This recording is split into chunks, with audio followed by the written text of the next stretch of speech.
My computer is a reflection of the chaos that my life.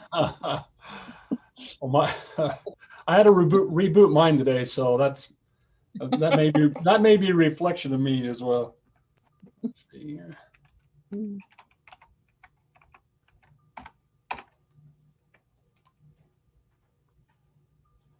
Sorry, everyone. My other computer wasn't working, so I just went desktop.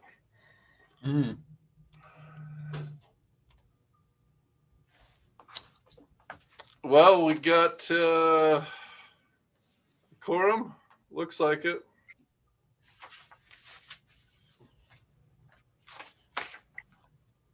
So Stephanie, you were asking about that alarm. It's a general fire alarm at the Expression Dance. Okay. Usually those are just, nothing. Not a deal. Yep.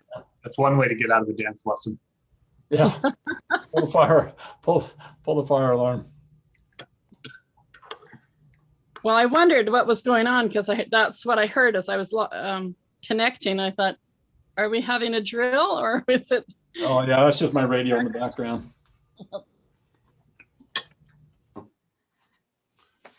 Well, let's get going. Looks like we have Councilman McEwen and Councilwoman Ivy and Councilwoman Fillmore and hopefully a couple more council people will join soon, but we got a few people to present today on our budget discussions and I don't want to short them time. So let me read the welcome to the work session meeting of Centerville work session, 5:30 p.m. on April 6, 2021. Let me read the mayor's determination. In accordance with Utah Code 52-4-2074 of the Utah Open and Public Meeting Act, I have determined that conducting an electronic meeting of the Centerville City Council with an anchor location presents a substantial risk to the health and safety of those who may be present at the anchor location. This determination is based on the facts and circumstances surrounding the COVID-19 pandemic. Considering the continued number of COVID-19 case counts in Utah, meeting in an anchor location presents substantial risk to the health and safety of those in attendance because physical distancing measures may be difficult to maintain at City Hall. Thank you. So in this work session today, we are going to be discussing the fiscal year 2022 budget discussions. And the Jake, you've been working on this. We have you with an update, it looks like, and then we have Mike and the chief and presenting as well too. So anything before we have Jake, do you want to catch us up to date before we have Mike and the chief talk to us? Yeah, let me go ahead and do that here. And I'll be brief so I can give them as much time as they need. So Mike will present on public works as well as the water and the drainage. And then we'll have Chief do all the police budgets, emergency management. Then after that, I'm going to go over some of the personnel requests as well as all of the other various funds.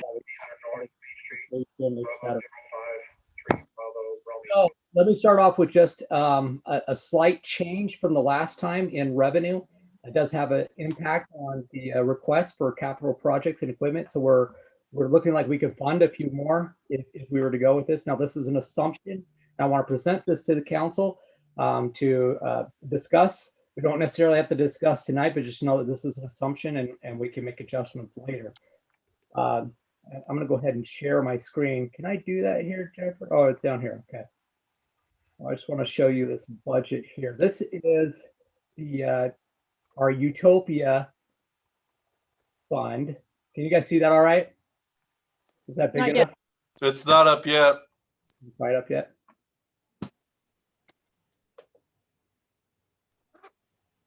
Okay, how about now? Yep. Okay, so to explain this a little bit, this is the one fund we have donated to the pledge that we pay to Utopia. This next year, it looks like it's going to be about $511,000. And normally the way that we fund this, the way we pay for this, is three parts now. We get the rebate from Utopia, and that just barely started this year. That's the first year. So we're expecting that next year. You see that $123,000. And then we have usually general fund. There's a transfer to kind of fill a gap, whatever is remaining. And then we are able to use tax increment from the parish gateway RDA area, and we transfer that into here. To explain that a little bit, especially to the public, because it can be a little bit confusing. There's some history behind this. Prior to 2003, parks and historical sites, those types of things were eligible expenses for RDA increment. They added to the value of the city, the people that were coming in there. They changed the law in 2003 and after. So prior to that time, we created a schedule of planned parks using those funds, and that makes them eligible for us to use that tax increment until the end of the parish gateway RDA, which is 8 years from now. So that's part. Freedom Hills Park was used. We used general funds to pay for that park, and we still have close to $1 million that we are using RDA to pay the general fund back, and that's where this money comes from the tax increment. And 100% of it has been going into paying this Utopia pledge. That's kind of the arrangement that's been made. What's different this next year is the bond payment, our sales tax bond payment that we make on the theater. May 1st, it will mature, meaning that we are done. That is our last payment. Yay, hallelujah. So next year, that actually frees up right around $500,000 for that payment. So in that parish gateway, we're going to have that much extra revenue next year.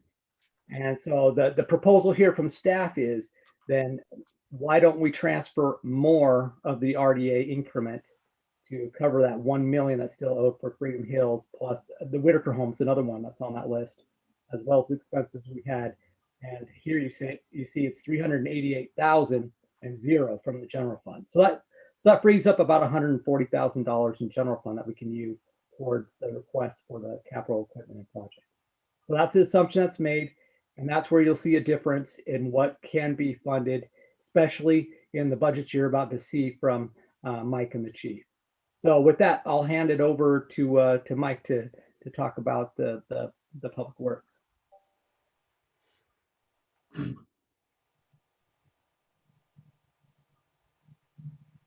Mike, you're muted. There we go. I got There you go. that button. So I'd like to thank our staff that's putting our budget together. Let me see if I can get in here and get to my presentation.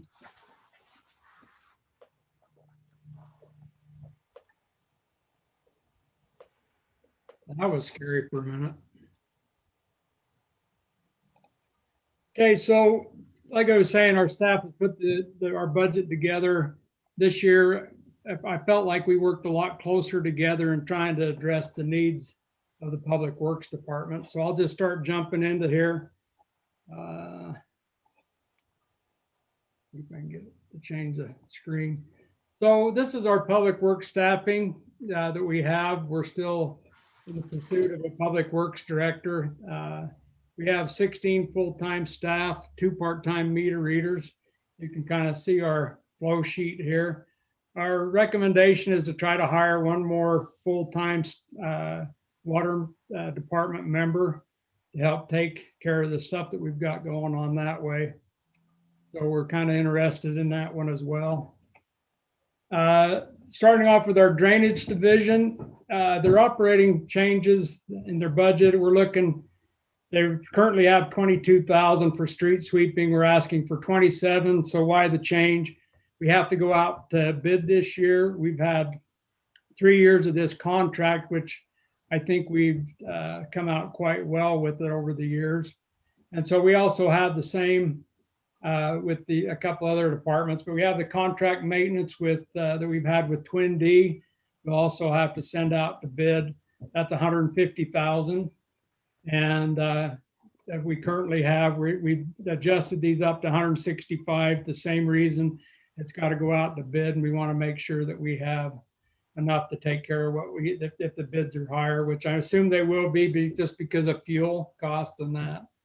Engineering costs in the drainage is going from 15,000 to 35,000 to help cover the costs of getting the engineering done on a lot of the projects and that. In our drainage capital equipment, we're looking at getting rid of all the bike eaters. Cameron has asked that we spend $70,000 this year and get rid of all of them. That should take care of all them in town. So then we also have curb and gutter replacement. I'm talking with Cameron, sometimes he has complaints about what you see there, a sunken curb or whatever, that he feels like he would like to use that to address, to take care of some of the citizens' complaints of what they see out in town or problems in front of their houses, etc. So he is requesting that. So that covers the drainage division. Any questions for me on that? Sounds silent, I'll move on. So we moved to the GIS division. Mike is asking for his money back in office supplies. He used to have 2,000 before COVID. During COVID, it went down to 1,000. He's just asking to increase that back to 2,000. He's kind of used up all of his supplies and wants to get back to that 2,000 number. In his capital equipment, he's asking for the aerial imaging again. That's the benefit of us being able to see what's going on and get some proximate measurements off of different things and just being able to see what's going on the GIS layers. So on that aerial imaging request, is that simply just access to a database? I believe it is. It's participating, I believe, with the county where they fly over and scan it all, and then we're able to get the imaging and put it onto our layers in the GIS. So Is that something we've had in the past? it is. It's what we enjoy already. It's just updating it. So yeah, we've had that on there. If you click on the aerial, that's what you'll see. We use a couple different versions, but this should be getting us a lot closer when we're trying to do measurements and things like that. So does that pretty well answer that question? So That's for me. That's the same mapping that we use. We piggyback on that with the maps in our office and emergency management. It's pretty valuable. you know, every department gets to enjoy the use of that. So So if every department's enjoying the use of it, why isn't it up at the general fund and not at the department level? I think it's always been something that Mike has asked for. I would guess. I couldn't answer that exactly. So I'm just trying to preserve your budget. I mean, if it's 3,000 that everyone's sharing the wealth fund, we might as well split the costs more evenly. we could look at moving that. I wouldn't be against Well, that.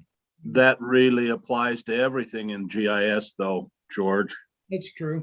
And You so know, you- and so Public you- Works probably uses 40 to 50%, but everybody uses it. And so, you know, the budget for GIS is considered in the administrative charges. About 50% of it gets charged to enterprise funds. Okay, I'm satisfied with that. Okay. So this is an item that wasn't put into the budget. Mike's requested it for 5 years now. And it's an expensive adventure. As I visited with Mike, he wasn't adamant that he had it, but it's to basically give us a backup server. From my understanding is when we go with Esri, we're talking about $26,000 per year that we would, if we decide to jump onto this, that we would have to go every year basically in order to keep it as far as a backup server. So, I mean, this is not something that he's adamant about at this time, but something in the future is certainly what he wants to do.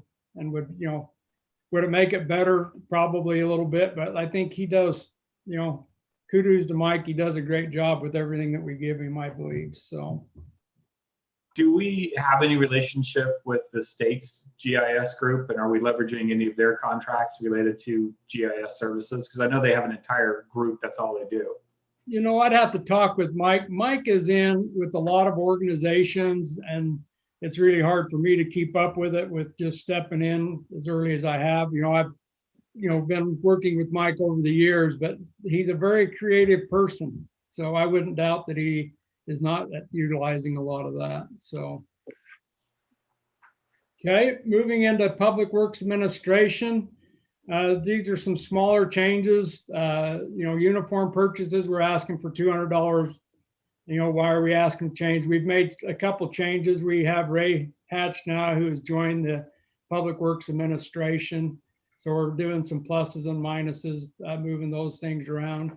We're asked for $200 more for office supplies for increased costs.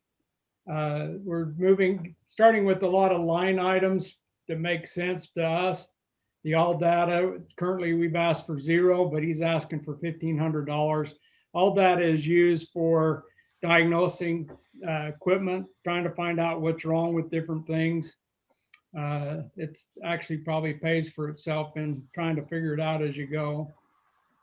Airtime, we have a decrease. We're only asking for $1,500. We're knocking $1,000 off of that because we're trying to there again rebalance things with all the changes that we got going on in Public Works. Professional services, I'm not sure why we dropped that one down. That's kind of one that's come from Jake. Maybe Jake could answer that a little bit better than I could, but I think that again is a rebalancing. So education, with a total of 5 personnel, we're asking for an increase. We have 3 guys that are have to keep their certifications and that. So and Dave Stark has a ton of certifications for in the mechanic area as well. So we're asking for an increase there as well.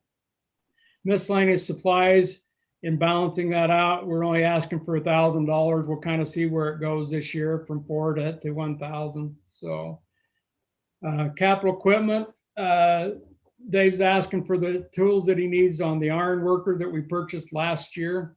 It's been a great benefit to see that so far. And so we're looking forward to the other tools that will come with that will help out making that tool more useful. A couple things that weren't approved for, we've asked 12 times for this lift that Dave would like to have. He'd like to have something that would lift the dump truck and be able to get underneath it and work on it.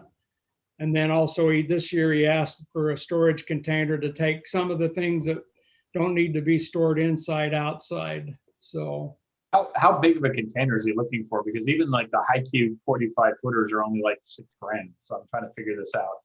yeah, I mean, he wanted to put some shelves inside of it. So it was the container plus some shelves is what he, after taking some of the welding based stuff and being able to store it out there, the metals that we have and stuff like that. So yeah, the difference was to have some shelves and that in there. So when you say unapproved, this has already been cut right by Brant, or? Well, I think, it's an agreement between Brant and Jake and I that we look at it another year. So how long is, you say the one has been bumped 12 times? 12 times, yeah. So. And Bill, I have the same concern on that one. I'm thinking with ARP money that's potentially flowing to the city, that's definitely a straight infrastructure upgrade. Yeah. I don't know why we wouldn't fund that one. Yeah.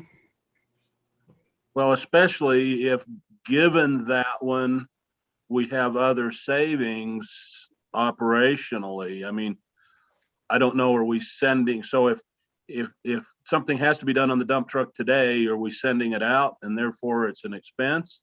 Or is he doing it on his back and this gives us considerably more A, time savings, B, outside contract savings? He improvises right now. We don't send it out, so I don't know if you would see a savings, but he improvises, different ways than that. I mean, it would just be nice to be able to have that, but we've done fairly well with things. So, I think in the near future, I'd like to see us get that as well. So, well, as much as I hate some of the things in the federal system, this is probably the year that it ought to be pushed for. I'm in agreement with you on that. I think this would be one that would fits at least the grant language of the ARP money as far as I understand it.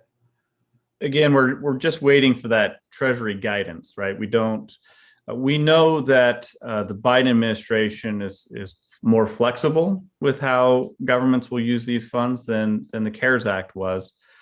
We just don't know what falls into that. If it's a street project, the argument has been that streets, or at least the early indication is street projects may not fall in as an allowable use. So we can't necessarily budget for the items until we have that guidance to know what we can spend it on. That So makes until sense. that's released. Seems like we'll want to keep this on that hot list to fold back into the budget if the guidance Oh, is fortunate. absolutely. So once we get that clear guidance and we have projects and capital equipment that's been bumped in one-time funds, we'll definitely be exploring how we use those funds. The primary use of the funds is potential revenue loss. We just don't have, we're not going to have $1.9 million in revenue loss. So the great thing is we can apply those funds to capital equipment, but we need to wait until we have that guidance before we budget, because we just don't know.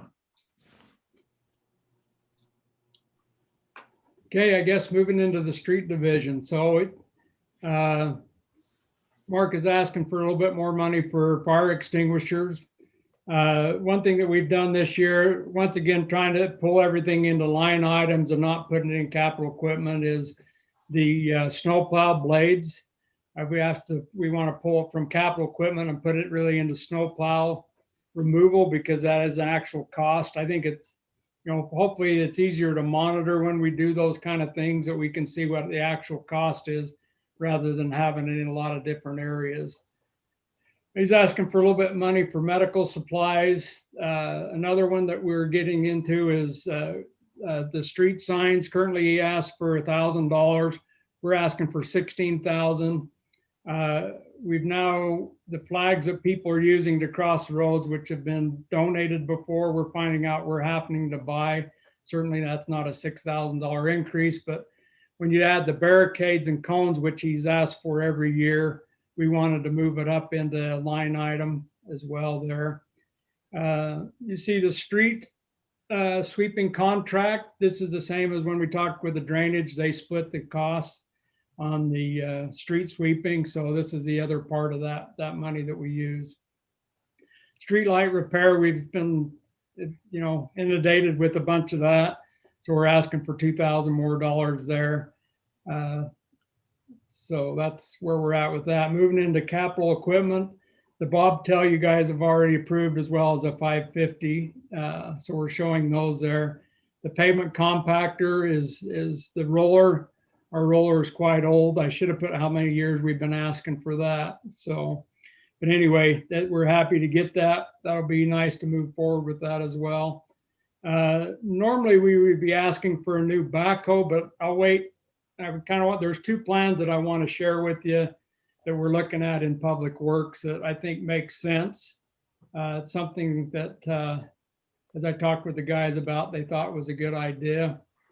Mark's asked for the loader to be replaced. I guess you go back, Mark, Kenny have been asking for a new front end loader. Ours is getting to be quite wore out.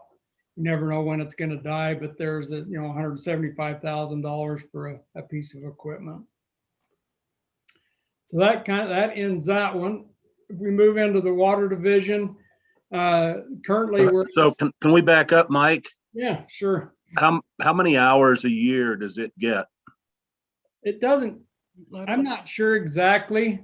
The problem that we have is like with the windstorms, with cleaning up all the debris and that, it gets quite a lot of heavy use on it. So, it varies. My guess is it probably sees 400 to maybe 500 hours a year on it. It's pretty critical as far as plowing snow, being able to reach up into the dump trucks and dump the salt into it. A backhoe just doesn't quite cut it. It doesn't go up quite high enough, where that's kind of why we need the loader. So what's the lifespan on the loader? How many years do we have on the current one? It's better if you can rotate them out sooner. Like I say, that loader is probably, I should have known this ahead of time, but I think that loader is probably, we used it when we built the back building, so we're probably talking 20 years old would be my guess. I'll have to check into that and see, but yeah, it's getting old and it's getting wore out. So, but one of these years, I'm sure it'll pull off. The bad thing about Public Works is equipment's so expensive, and And you'll kind of see an idea that I've got, hopefully, that will work out. That we'll start saving money to where we can start spending money on things like this. So, Well, it is expensive, Mike, but when you're talking 175K over 20 years, that's really not that bad. no, it's not. It's not. And I'm just guessing on the years. I'd have to go back and ask for sure. It's been, it's been here a long time. So the water department, the utilities, we usually have been spending 62,000. That's a far cry from the 100,000 that we were looking at a long period of time ago, where Randy and I have reduced that down. I am requesting to go up $5,000. We have some new operators that are trying to run the water system. So there's a little bit of fudge factor in there if they make a mistake or if costs go up. If not, we'll stay true to the $62,000. Right at this point for this budget year, it looks like we're going to be right back on track with the amount that we have, but we do want to have some in there in case of that. Airtime, we're doing a balance again. You can see an increase here of $500. This is trying to put things where they should go. Engineering costs, we're going from 20,000 to 5,000. There again, that's a rebalancement of what we're trying to do. Chlorine costs are going up a little bit. We're asking for 500 more there. And probably the big one is, Weber Basin. Currently we paid $108,000 last year. The next year we will be paying $123,000 plus. That keeps going up every year. With infrastructure, as we were meeting with an individual today, it's amazing what all Weber Basin is doing with their infrastructure. And so with that, somebody's got to pay for it. So we're kind of like the resident in our town that gets to pay for it. So I guess they get to pay for it as well. But that's a cost that goes up every year that we have no control over. So moving into the capital equipment, there's these trucks here that we're talking about. We're asking for 2 trucks. I'll talk about that here in a few minutes, but this is the bottom line. We're looking at 84,000 for the trucks, and I'll get into that more. Once again, the telemetry upgrade and equipment change out that we have with the SCADA system, trying to keep it a robust system and keep it working. I would report we've got the server in, everything's working fine, and I do have the report that SCI promised me on the cybersecurity and stuff of what we got and recommendations. So I need to review that. I just barely got that. So we always throw a little bit of money in for a computer change out. If we have a SCADA that goes down or a computer that runs a SCADA, we keep that in there. We're requesting for a backhoe of 30,000. We'll be changing out the water department backhoe. That comes in with more of a topic coming up later on. And then every other year we change out the batteries on the SCADA system, which that's $4,000. We just don't want to have a chance that a battery dies. Most batteries after 2 or 3 years start to die.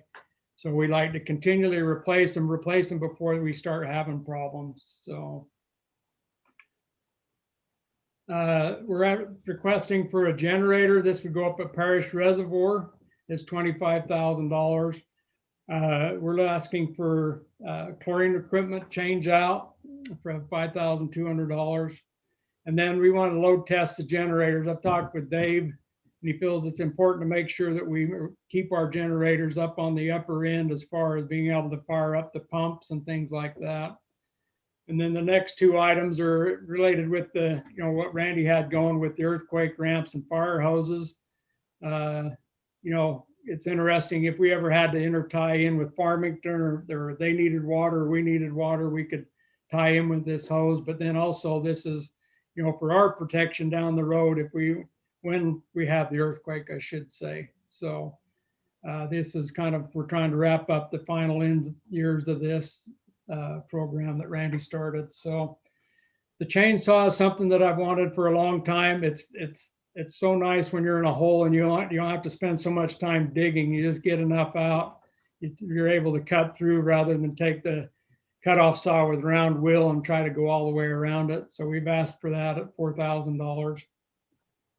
moving into projects, the energy upgrade, we keep looking with Rocky Mountain Power. If they have something that we can match and we're able to take and use that money for that, then we can use that to match it or whatever that they do. We're still working on finishing up moving meters to the curb. We're asking for 10,000. We normally ask for 5,000. We're starting to wind down on that. This will probably be the last year that we'll ask for that item. We're still updating PRVs. We asked for 10,000 on that one. What is PRV again? Pressure reducing valves. It's what reduces the pressure. As you come down a hill, you build up pressure. And so at one point you have to reduce it so you're not blowing your water lines out of the ground below there. So you take like 4th East, we have PRVs above 4th East. So everybody below gets a little bit more reduced water till you get to the frontage road. Then it's climbed back up to over 100 pounds. So Mike, I know this is a little non sequitur, but with the pressure reducing valves, I know at one time we were told that we had a lot of off the books parts and pieces and stocks and valves and bodies and other things down at Public Works. Are we still in that same situation, or do we have everything cataloged that we have and these are all new requests? We don't have any of these things in stock. a lot of these are we're having problems with the lead, the no lead, I should say. And so we're changing out to stainless steel. That eats up the money a lot faster, but they're lasting. These are components that go onto the clay valve. I don't think we have, we've changed out the old roll seals that we used to go to, but now we're with clay valves. So we have some of those here. We don't use them anymore. Everybody's pretty well getting rid of them. They're finding out they don't work as well as we thought. So we do have some of those, if that answers your question on that. But it does. I'm just trying to figure out what our spring cleaning looks like, because we've had that stock down there for years, and if it's not useful to us going forward. Right. The big thing that I see, and I'll just make a blanket statement for a lot of the water line parts, is it's kind of scaring me. We used to keep a really good supply, and we've depleted a lot of the water department parts down. We've used them on our jobs and tried to cut the cost. It's scary in times like this when they start, when we got ready to order 4th East water line job, the pipe guys are saying, are you guys really going to do the work? Because we're not sure we're going to be able to get you the pipe. And so it's getting scary right now. I'm sure that'll change over time, but it's always good to have a few parts on the shelf. These will be parts that'll go on more components than the PRVs themselves. So I think we talked about the Duncan Springs filtration. The meter change out, we're asking for $60,000 unless we get the grant, then that needs to go up to $75,000. And then we have that grant that's matching $75,000. So we would be able to get a lot of meters changed out. Painting the hydrants, seems how we don't have as many service projects. We're finding out that we're going to probably have to try to either pay or hire some part-time people to paint hydrants. So we didn't get a chance to do it last year because of COVID. So I guess it's got pushed into this year. And then we have the city project as well as the Oak Ridge design. So those are kind of projects that ESI and I work through. And so this is actually the 30,000 is actually trying to get the reservoir designed for where we're going to put that. What's the city projects? It's the ones like the water line jobs and things like that like 4th East and stuff. So what was the comparable number last year? I'm not sure what that was, to be honest with you, Bill. It's right around that same amount. It's about 350,000. So thanks, Jake. Anyway, so moving into this is a program that I'm trying to push through.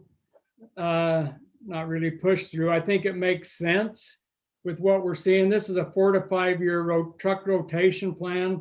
The truck you see in the picture is what I want to start moving the water department trucks to.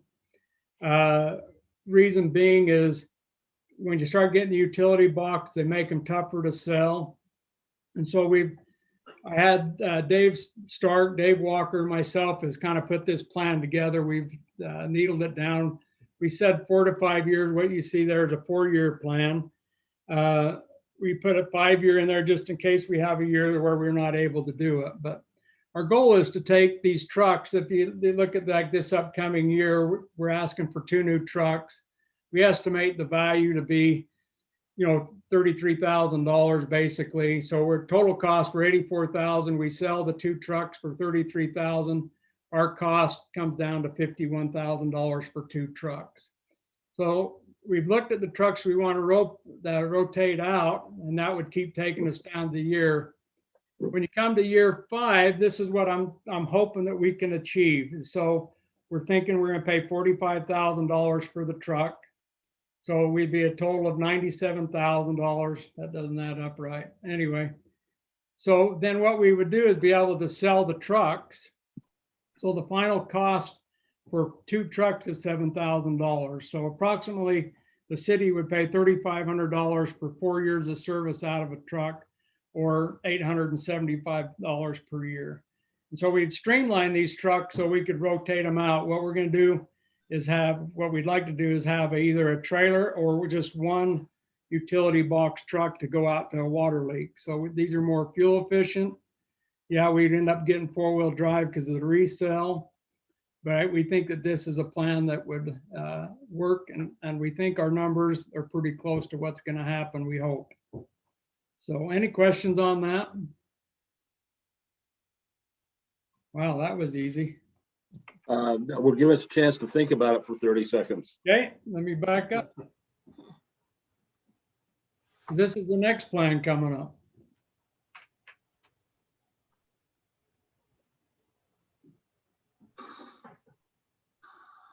I'm impressed with the presentation, Mike. I want to know if you did that yourself. I actually did. Whoa, I'm impressed. Well done. That's okay for a rookie, right? Hey, it's an excellent job. So we Mike, good? how many trucks do you have total? In the water department, what you Yeah. see right there on the screen, when you take in the public works director, the deputy public works director, then you would have the water supervisor basically at one point in time, and then all the crew. So you're talking about 6 trucks. Or 8 trucks, I guess. So 8 trucks, yeah. There's the year 5, 101, 107. We're back to that again. yeah, So you're talking about rotating the truck out every 4 years then, right? right.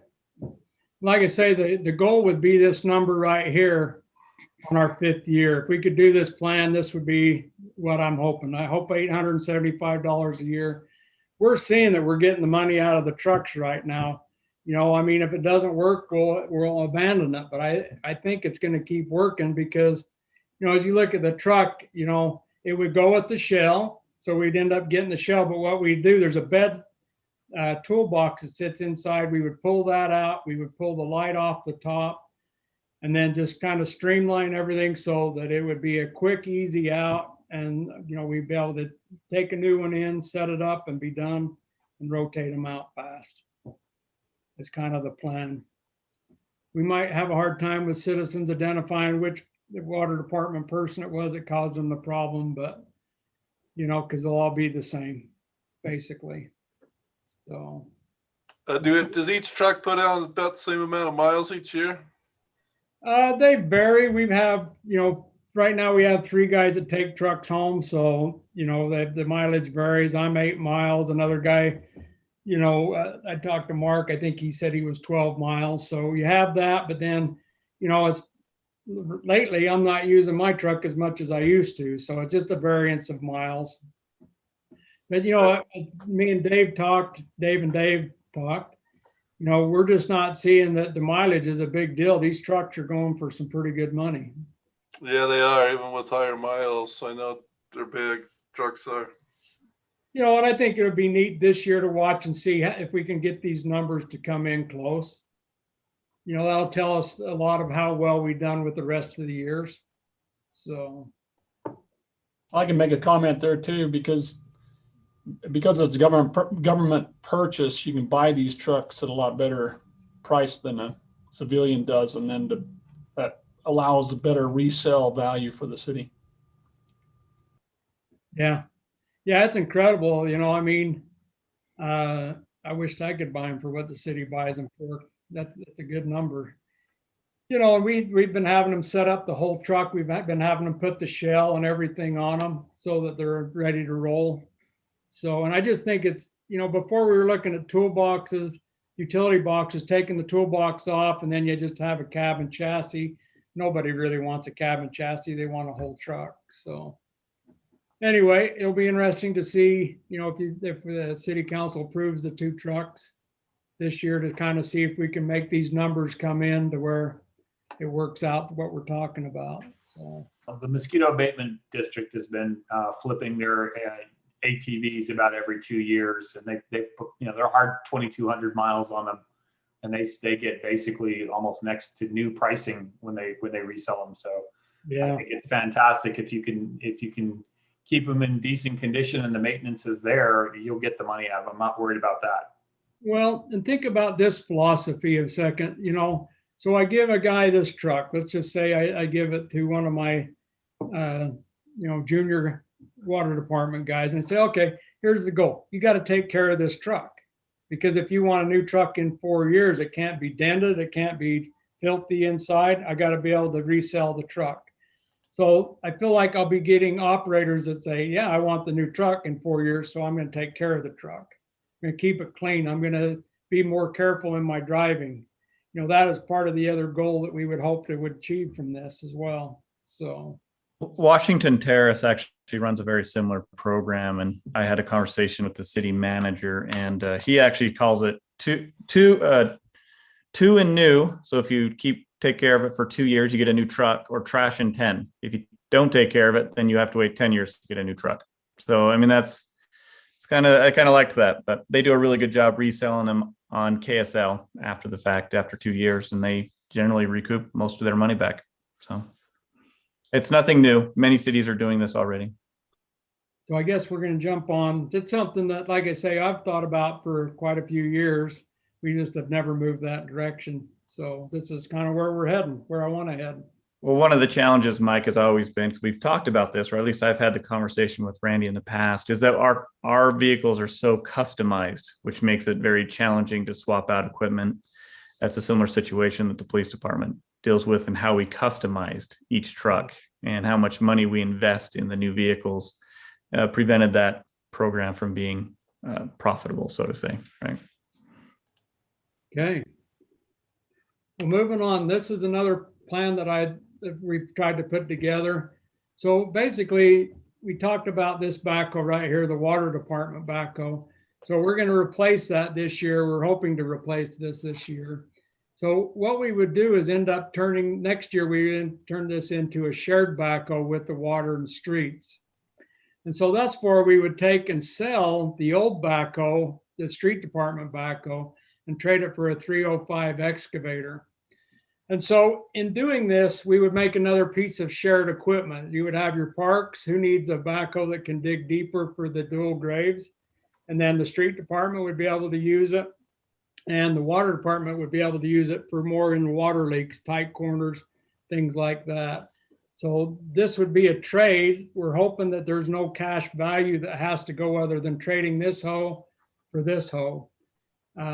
In that, there's no sense having too many X's. So the water department would get rid of this many X, and the money would go back, or the funds would go back into the water department. So are you purposely showing those 2 excavators, one significantly larger than the other?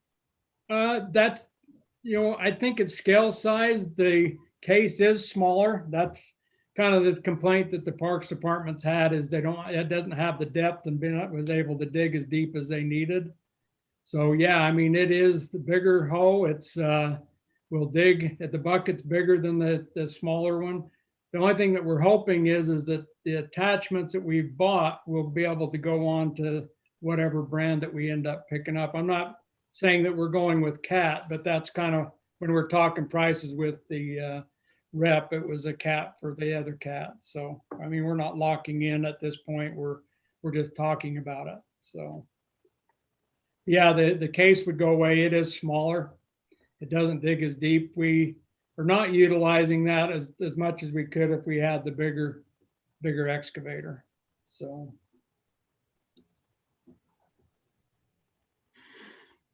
So at the end of the day, you end up net 1 down as far as units, but 3 larger units. Yeah, I mean, you'll end up having, you'll have the, of course, if you have the windstorms or whatever, you'll have the loader, Right? have the backhoe, but yeah, you will lose one backhoe. You know, I just, in my opinion, I'm not seeing the hours on the 2 backhoes that I'd like to see. I'd rather utilize one. And I don't think it's going to cost us any more to change them out. So, you know, by trading one over, I think is a plus for the city. I think we get a better piece of equipment that will be used more. Now, if we didn't do it, the Parks Department's saying they'll have to rent one whenever they have a deep or double grave. So, I mean, I think it becomes a useful piece of equipment for 3 departments. I'm not arguing. I'm just making sure I understand. No, you're fine. Now, my only question on that with the double graves, is it going to be able to maneuver in there? Bruce, you popped on at exactly the right moment. Oh, good. Well, Yeah, no, the track width is about the same as the small one. It's only, I think, a 6-inch difference. So as far as getting into where we need to get, that's what we need. Our option before Mike had this idea was we were looking at maybe buying one, and then after we only need it to do the last 2 rows of our double depth section. Once those are we have graves, those are dug, we won't have as big a demand for it, and we could look at buying it and then selling it when we're done with it in a couple years, or leasing one. But this works out where it benefits multiple departments. So I talked with Mike about it being probably a better idea to go this way. Does the track hoe not dig up all the grass in the cemetery? So it would be something you're talking about turning, doing rotating around. Is that what you're asking? Well, or driving over to the grave. I would think that track hoe would dig up everywhere it went. No, it has a rubber track on it, so it's and if you're going straight, you actually do less damage than with the backhoe, because the backhoe, you're turning your wheels, your front steering wheels are turning sideways, whereas with a track hoe, it goes straight down the row, but the top cab can spin around 180 degrees. Or 360 degrees, actually. You can spin all the way around and not have to move your tracks. And then when you're done digging that grave, you lift up your support and you back straight out. So you're not turning. It's the turning of the lug tires that tear up the lawn. And then the other thing is just if the ground's really soggy or wet, and we have to deal with that either way, whether it's a track hoe or a backhoe. And we have drive mats, and we just repair ruts sometimes, depending on the situation.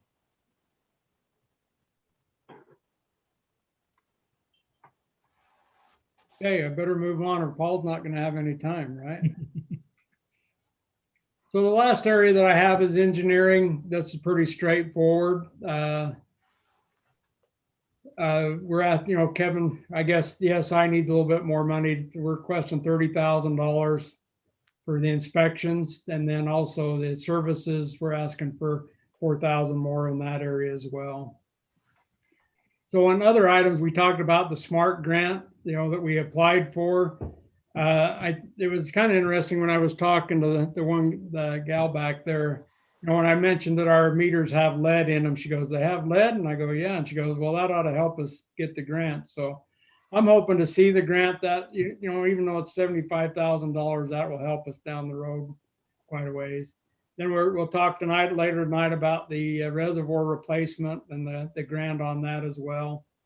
Kevin and I are Kevin has just finished up I shouldn't say the water rate, but the master plan. And we'll be looking at what we need to go after for as far as water rates increases. So just kind of a preliminary couple other items that are going on. So with that is all my presentation. I can take any questions.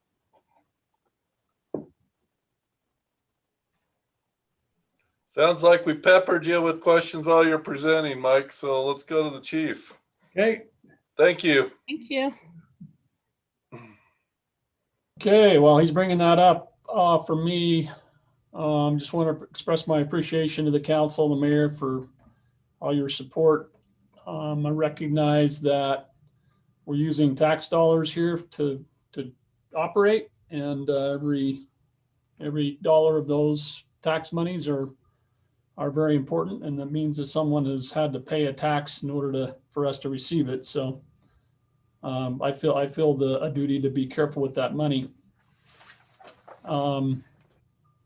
So I've got about a little over maybe 35 minutes or so here. We'll try to get through as quickly as I can on this stuff. And if not, I guess maybe we'll have to continue this on another evening. But Jacob, do I need to do anything there to bring up mine?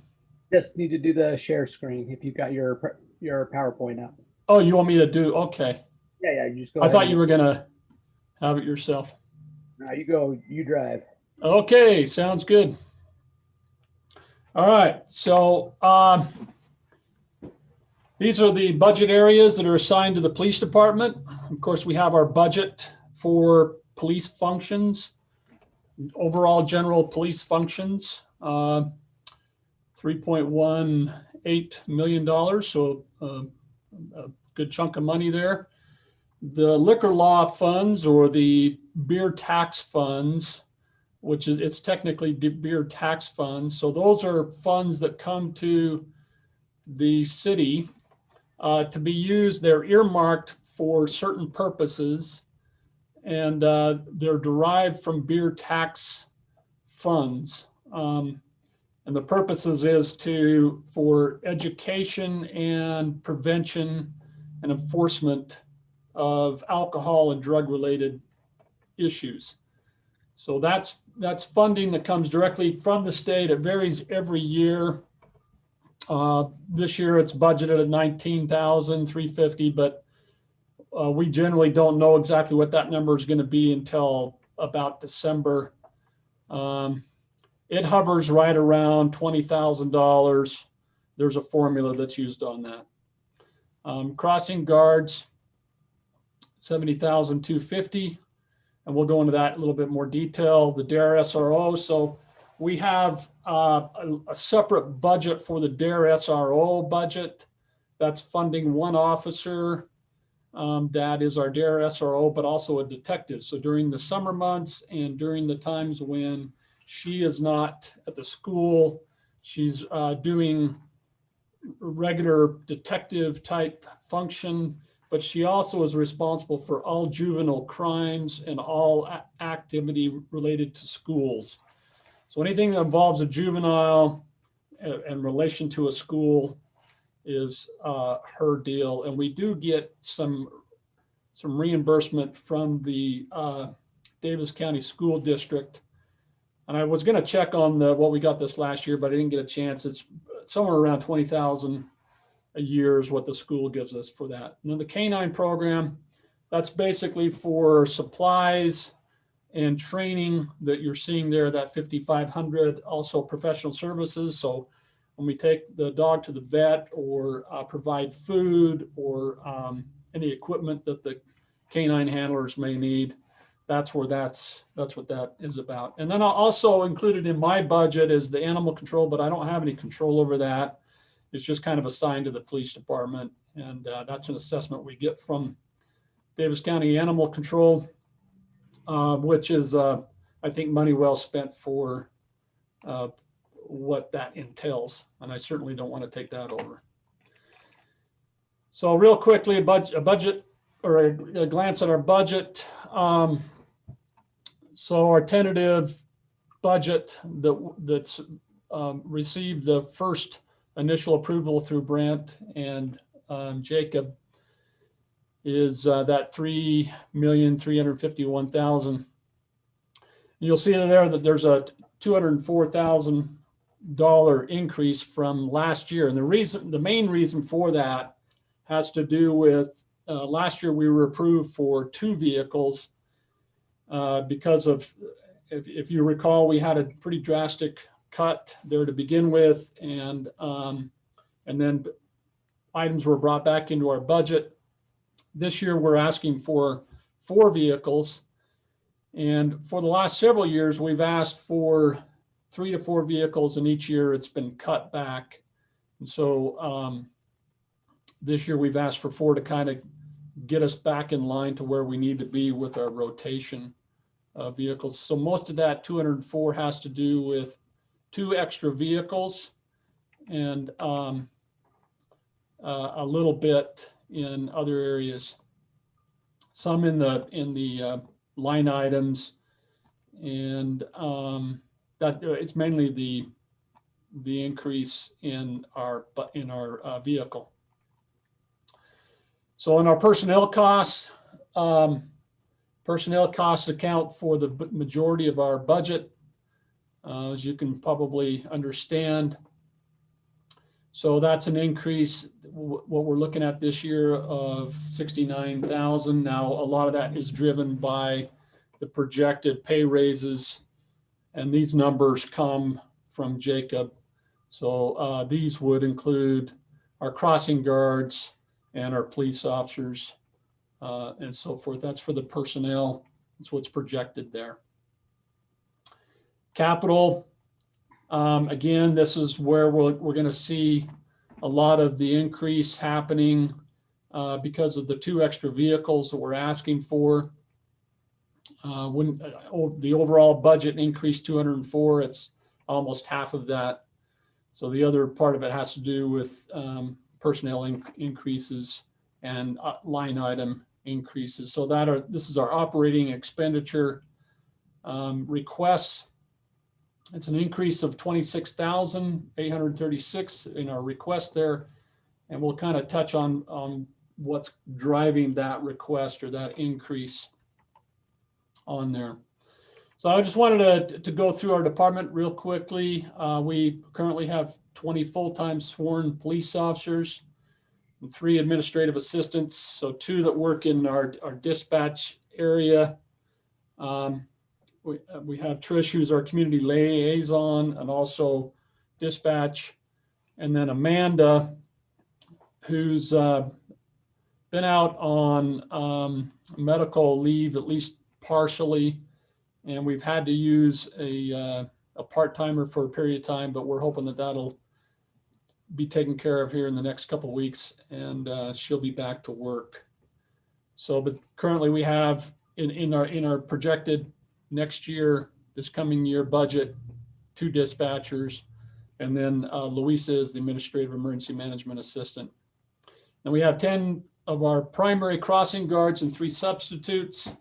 So we have 23 full-time and 36 total employees. This kind of is a org chart here of our command staff and administrative assistant staff. So as you well know, in addition to the chief of police, I'm also over the emergency management and the emergency management director, which is something that the legislature has recently passed legislation on, that the cities, all municipalities have to designate an emergency management director. But I wanted to put some of the responsibilities so you can kind of take a quick peek at this. I'm not going to spend a lot of time on this, but each of these people have quite a few areas of responsibility and specialized training. And then, of course, our supervisors, our sergeants, are required to supervise various employees. So they're all quite busy. They all have a lot of things going on.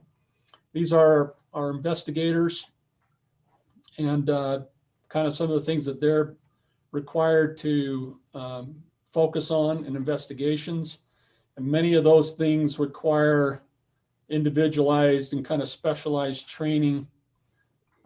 So we're constantly dealing with training needs, sending them to various courses and classes to keep up on the latest best practices. And we do that as well with our patrol division. These are our higher ranking patrol officers here, our PO3s. And they are given certain tasks and assignments as well. You can see there with Colton Robinson, he's one of our K9 officers. He also does defensive tactics and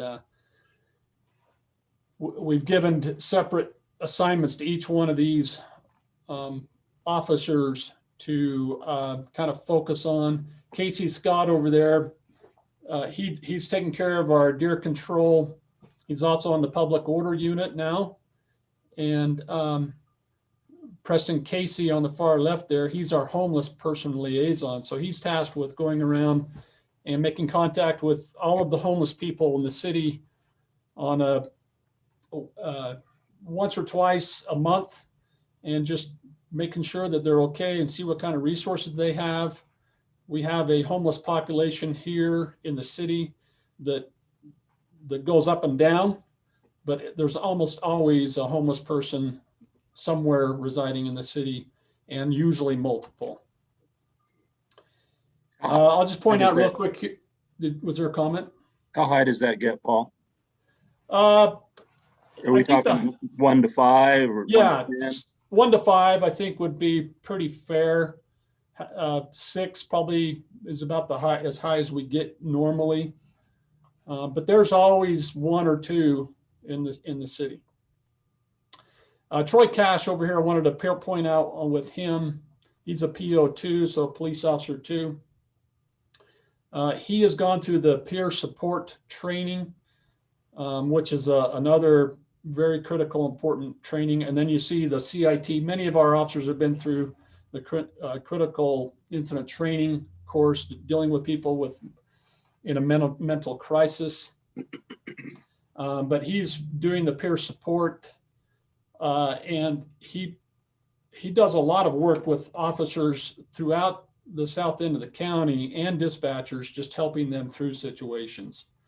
We had a very tragic situation that happened in the south end of the county last Saturday, and he's actually set up a debrief on it. It was a 1-year-old child that was run over and killed. Oh, man. So he's working on that. So getting into some of our capital needs then, we're always in need of replacing our vehicles, especially our patrol vehicles. The patrol vehicles take a beating. When you compare mile per mile from a civilian car or a detective or administration car, you can't even make that comparison because of the amount of idle time and the amount of U-turns and just the stresses that are put on these vehicles. You're putting a lot more stress on them than a normal vehicle. And they're built different. The components in them are different than a civilian vehicle. So they are quite specialized. A lot of equipment goes into them. The equipment that goes into them is around $25,000 to outfit it. We try to use, as we upgrade, as we change from one vehicle to the next and replace a vehicle, we try to use all the equipment that we can to put on the new vehicle, as long as it's in good condition. One of the problems we're running into, though, is they just recently changed some of the dimensions, interior dimensions of this platform so that some of the stuff is no longer useful in the new platforms because the dimensions, it just doesn't fit, like the box in the back. And so we're running into some problems there. But I've wanted to keep the patrol vehicles as consistent, the same platform as much as possible, so that an officer can go from one unit to another unit. If their car breaks down and they need to jump into a reserve or they got to use another officer's vehicle, all the controls are the same. It basically has the same function and feel to it. And the radios in the same place, and all the equipment that they're needing to use in emergency situations, they're used to it. They know where to go to turn things on and so on. So we try to keep that as uniform and consistent as we can. So we're asking for 3 patrol vehicles and 1 detective vehicle. Detective vehicles don't cost nearly as much as the patrol. There just isn't the same. We don't have cages. We don't have just a lot of the equipment that go into a patrol vehicle are not necessary in a detective vehicle. So we're asking for 225,000 for that. You'll see down here at the bottom the 3,600 cushion. If you add up these numbers here, it falls short about 3,600. We just don't know. There's always going to be things that surprise us that come up, and these are cost estimates that we have right now. And when we actually outfit these, which may be a year from now, when we're actually paying the bill on it, there could be some increases in cost. Is there any questions on that? Well, with this budget, I don't see that you're asking yet again for a carport. Every summer I come by and see the little pop-up solution you've got. Have you just lost faith that that's ever going to happen and stopped asking, or did that come off the budget? Yeah, you know, I've struggled with that, putting that in on this one, and I'm going to talk about that towards the end of the presentation here. But Okay. I haven't put in for it, no. One of the things that we want to put in a little extra money for, and we'll show that here in another slide, but the training is something that is extremely critical. The bar continues to be raised on us. The legislature just recently enacted some laws regarding police officer training and increasing the training that we're required to take. And so this is just a must. We've got to keep up on our training, and we've got to increase the budget in that area. Our K-9 teams have been very effective and very useful. I'm very proud of our K-9 teams. For the cost that we're spending on them, it's really a useful thing, and it's a great resource for the community and for surrounding communities. Both Sophie and Raina are just top notch, and the handlers are doing a great job. So that's something I want to continue. It's a priority for me. We've already had some great success with Raina and finding lost child and helping out with criminals who have evaded police and so on. As part of our effort to be able to handle crisis situations, this has been a priority of mine for several years now. We have received some grant funding for less lethal platforms. We've had tasers for years, but tasers are useful, but only if they're within a certain range, you know, within about 20 feet or less. And oftentimes that's too close, and we have to resort to a lethal option. And it's nice to have a little bit of distance. And so we've recognized for some time that we've got to do something better in this area. We've obtained on the left-hand corner, the upper left-hand corner, is an FN 303. This is basically a pepper ball gun. It has the ability to shoot multiple rounds without reloading, and you can do a quick reload on it. So it's a pain compliance. You can also put OC out there to get some compliance on it. And then the other picture here, the larger picture, is our 40 millimeter launcher.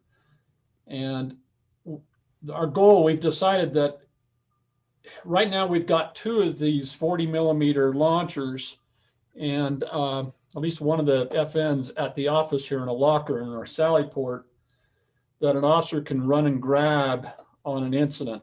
So we get a call of a suicidal individual with a gun or with a bat or with a knife or something like that. And it's nice to be able to have something there on scene to hopefully be able to resolve the situation without actually using deadly force. We've actually, we assisted North Salt Lake a couple weeks ago on a subject that was barricaded in a vehicle, and our officers, 2 of our officers were on scene there, and they utilized both of these platforms here, these launchers, on that individual, and it was effective. and that individual was able to be taken into custody without using lethal force, which is our goal. But the problem is, with only 2 of those, an officer has to take time to run to the office, get into the safe, and then respond. And our goal is, we would like to have all of our patrol officers already have one of these 40 millimeters in their vehicle at all times, so that they don't have to take that time to run back to the office. And that's kind of what we're looking at here. You've got a multitude of options that are available to the officer to be able to use. And these are they're easy, they're simple to use, they're very effective. And we're very confident that they will save lives. We are dealing more and more with people in mental crisis and people who are wanting, we'll call it suicide by cop. We're dealing with that on a regular basis, whether it's in Centerville or surrounding communities where we're responding to assist. It's becoming a regular event. So we're wanting to put in for 9 of these, so that we'll have enough. We can put one in every one of our patrol cars, so that they don't have to come back to the office. As we all witnessed last summer, with all of the riots and things that were going on, it became very evident that Davis County needed to do something to put together it's being called a public order team or public order unit. Just a specialized cadre of officers with equipment and training to be able to handle some of these situations. And this was something that came up back at when we had the MTC protest here several years ago, and I called in the state public order unit, and they came down and assisted us with that. But the lieutenant in charge of that, I had a discussion with him at that time, and he said, you know, you in Davis County, you guys really need to work on putting together your own team, because it's just a matter of time, and we're not going to be able to be here every time you need help. And we know that, you know, with the current trial going on in Minneapolis and other things, it's almost something that we just have to plan on, that there's a possibility that something could happen. You never know what could spark it or where it could happen. So we've got 2 officers that have been assigned to this team. The Davis County Sheriff and all of the chiefs have been working on putting together a public order unit. We use that name because that is a common name that's used in Utah. So we wanted to have common terminology so that when you request an asset, you know what you're getting. So if we're requesting an asset from Salt Lake County, or they're requesting an asset from us, the terminology is common. And we're requesting $15,000 for equipment for 2 officers. So it takes about $5,000 per officer for all the equipment in a public order unit. There's also additional training and equipment that's useful for what's called a mobile field force. You don't need near as much equipment for a mobile field force, a trained officer, but there is some equipment that is needed. And we wanted to try to get more of that equipment available to more of our officers. So that, for example, last summer when all the things were going on in Salt Lake City at the Capitol and so forth, and they called for help, 3 of our officers responded, but they didn't have all the equipment that they really needed for personal protection. And the goal would be to provide a little more equipment and training to our officers so that when they're called on something like that, they can respond and be a little safer. Our officers were being pelted with rocks and bottles, frozen bottles, and urine and all kinds of stuff. So this is our proposed capital equipment. $15,000 for the public order unit, mobile field force equipment. and then 9 of the 40 millimeter launchers, which would give each patrol officer one in their vehicle at 9,900. And then we always put in some money for laptops and printers. We're always looking at the need there. And when I talked with Lisa Bednarz about it, she suggested that 5,000 would be an appropriate number to put in for this next year. And then I already talked about the vehicles. So that's basically the proposed capital equipment that we're requesting. Paul, going back to the less than lethal launcher options, what do you anticipate as far as a reserve for training? I'm assuming the rounds are probably $4 or $5 a piece because they're specialized in 40 millimeter. What do you anticipate as far as like training reserves that you're going to need for ammunition and otherwise to train on these? Yeah, Alan, are you on here? I know that on the situation we had in now, the rounds aren't that much, and I couldn't tell you exactly how much each round is, but they're not that much. And we did put a little extra money in we're asking for some extra money in our ammunition budget, but we feel like we can cover the cost of the ammunition within our budget. I just don't. As I recall, the ammunition was not really that much. It was more expensive, but I don't think you're in the $4 or $5 per round range. And especially on the FN 303. Yeah, on the 303, sure, that's smaller, but I'd just be concerned that you wouldn't have enough reserve for your 40 millimeter because of the round size. And I could be wrong.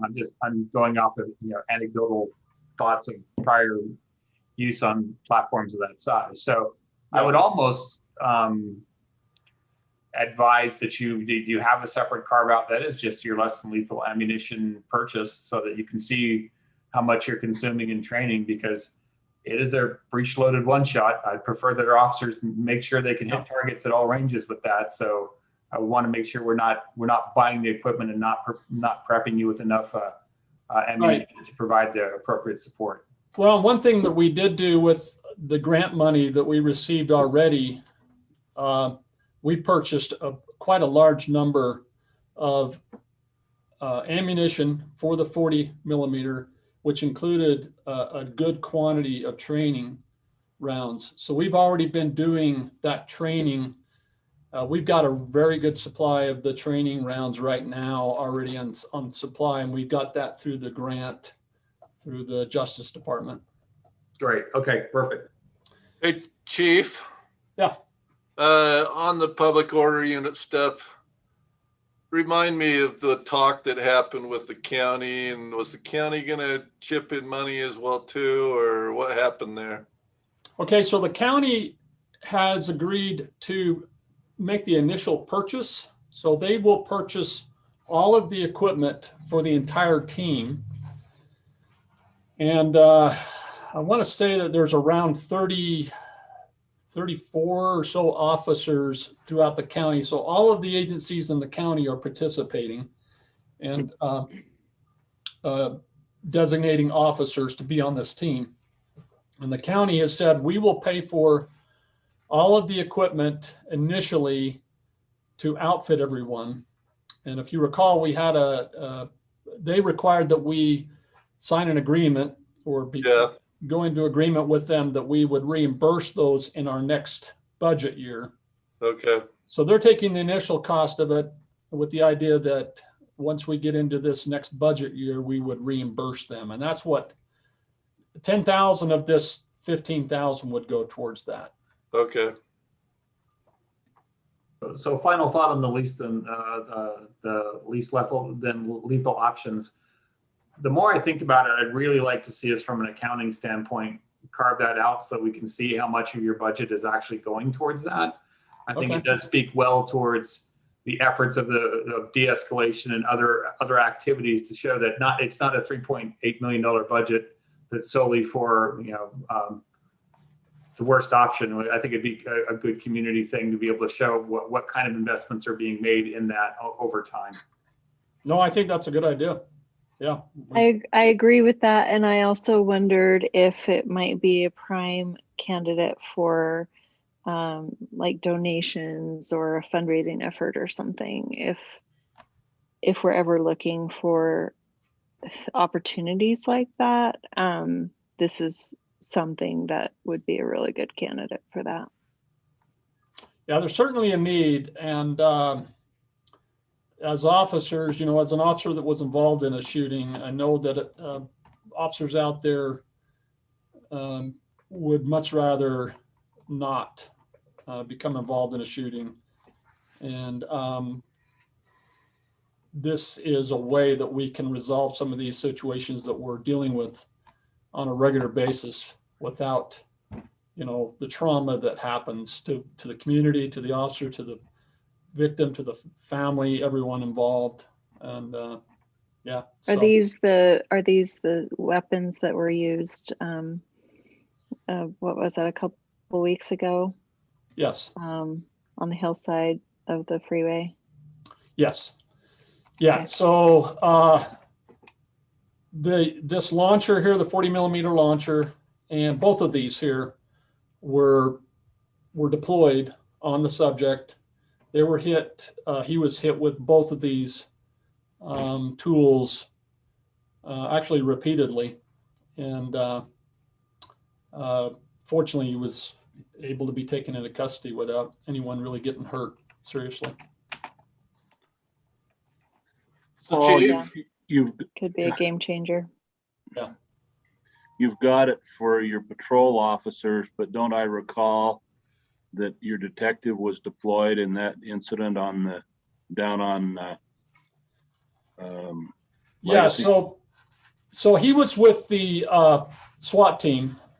So Will Barnes, Sergeant Barnes, who is a detective, he responded on the SWAT team, and then Dave Boucher responded. He's a trained negotiator with the SWAT team. So he was attached to the SWAT team as a negotiator, and he negotiated with this individual for probably about an hour, and was making some progress, and then it went downhill, and they weren't able to make any more progress with him on that. And then I had another detective there. He was just doing traffic control. Sergeant Dingman was there with the, I think he was with the FN, and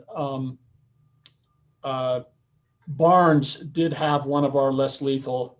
I think Dingman had the 40mm and Barnes had the 303. So they both deployed those less lethal options on him. Well, I guess the point of my comment was, are we going far enough, or does everyone who is potentially on the line should be? Yeah, well, we had that discussion, and you're always going to have a patrol officer on scene. So we feel pretty safe about that. We still want to have a backup at the office here, but you're always going to have a patrol officer on scene. So, okay. So we feel like, we've got at least covered there. Chief, I don't want to cheat you out of your presentation. Do you want to try and wrap up, or do you want to resume in a couple of weeks? I got a little bit more to go over here, so I can resume in a couple of weeks. What, yeah, I don't know how much more time you want to take, because, we want to give you enough time. Let's see here. Well, just, yeah, it would take probably another 10 minutes or so. Mayor, we still have personnel and other issues we'd like to discuss, so we will need more time for sure.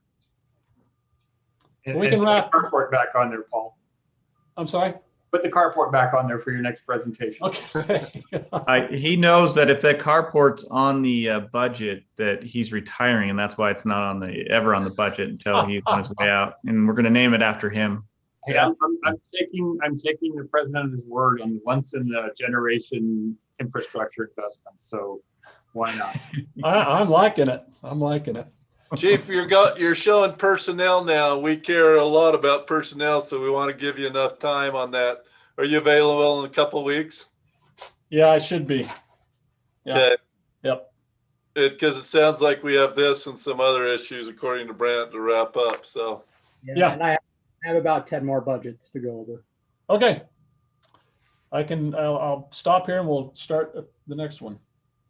thank you so much for what you put together. We look forward to the rest of it in a couple of weeks. So thank you. Okay, thank you. Thank you, Chief. Not sure I stopped sharing.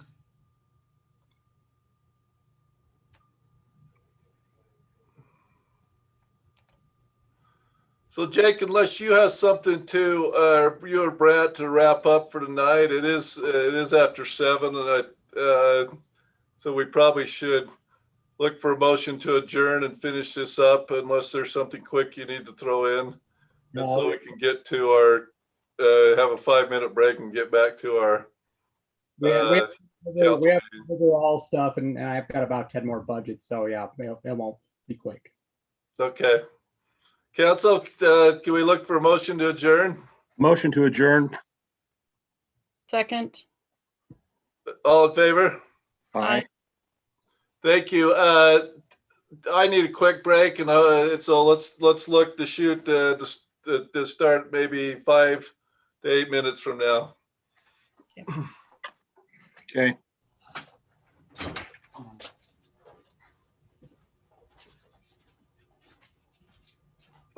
Sorry about that. I was thinking you were on there somewhere. I'm thinking, where is he? But then I never sent you the link. Did you not get the link from Jennifer?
Cute, cute.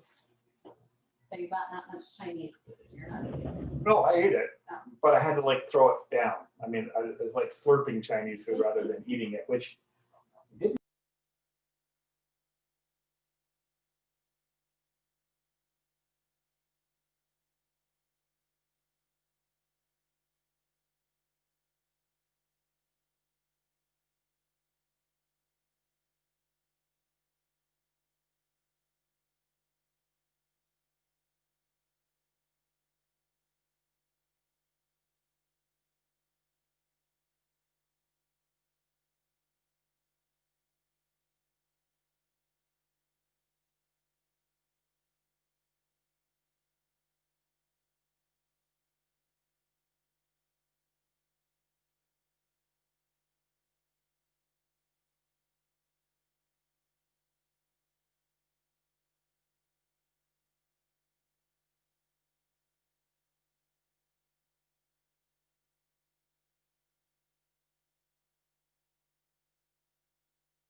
Council, you there?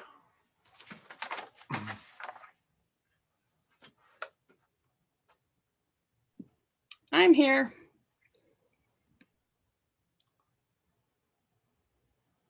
Councilman Ince?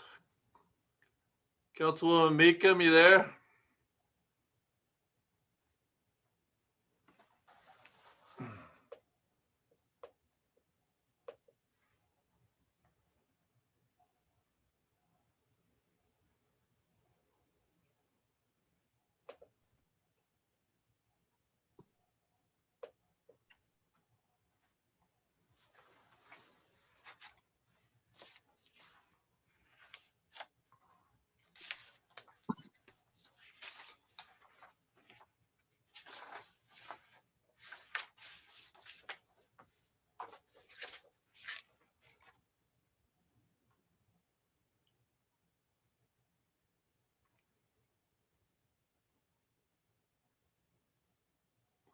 All right, let's roll. We got people that are participating, so let's get moving. Welcome to the Centerville City Council meeting of April 6th, 2021. We just finished, it's budget session that time of year, just finished a work session where we were going over the budgets with our various departments. We apologize, just a few minutes late. But we're excited to get going with what we have tonight. Let's make sure that we have a quorum present. Looks like we have Councilman Ince. Yes. And Councilwoman Ivy. I'm present. Councilman McEwen. Here. And Councilwoman Fillmore. Present. And we have Councilwoman Meekum, it looks like, that just came in. So it looks like we're all present. Let's begin with the prayer or thought by Councilwoman Fillmore.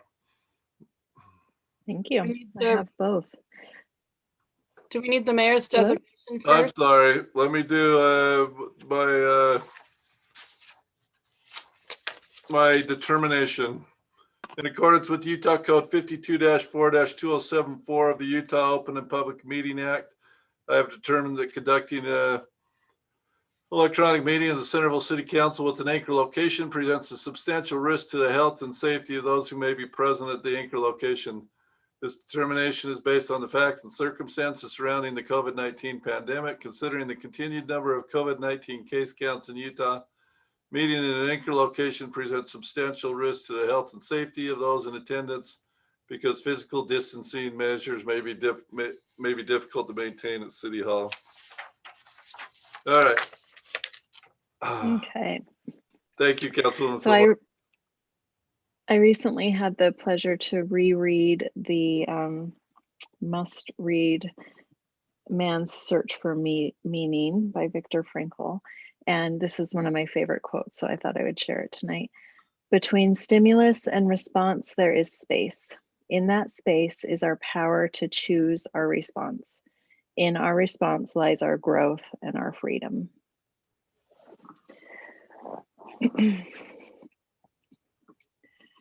Our most gracious God, we're thankful for our freedom. We're thankful for our opportunity to participate in our government and to contribute to our community with our time and our commitment and our caring.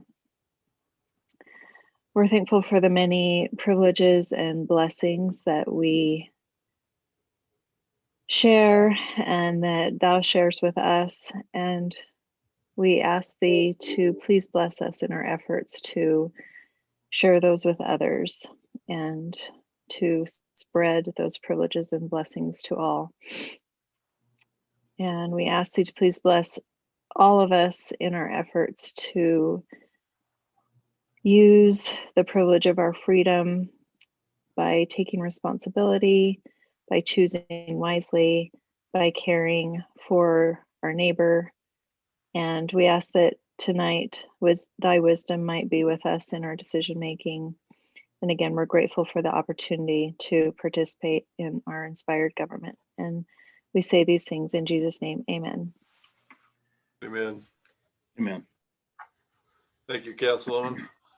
All right, if you'd all stand and I'll do the Pledge of Allegiance. I pledge allegiance to the flag of the United States of America and to the republic for which it stands, one nation, under God, indivisible, with liberty and justice for all.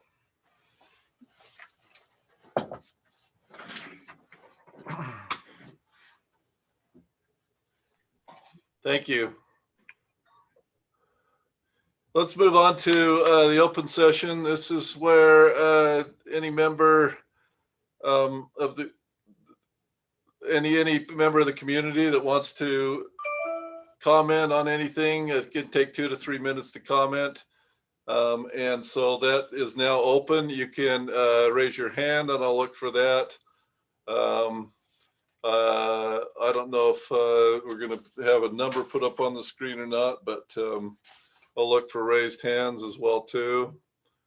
There comes a number on the screen. So there we go. Perfect. I'll give it about 30 seconds or so to see if there's anybody that wants to make any comment. Mayor, I know that Jake Willis is on the line. He has some public comment and some small presentation he'd like to present to us. Okay.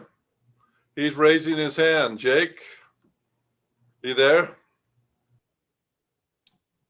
Yeah, I'm here. Great. You're on. Oh, very good. Okay. Thank you. I had visited the city council, Jake Willis from Centerville, by the way.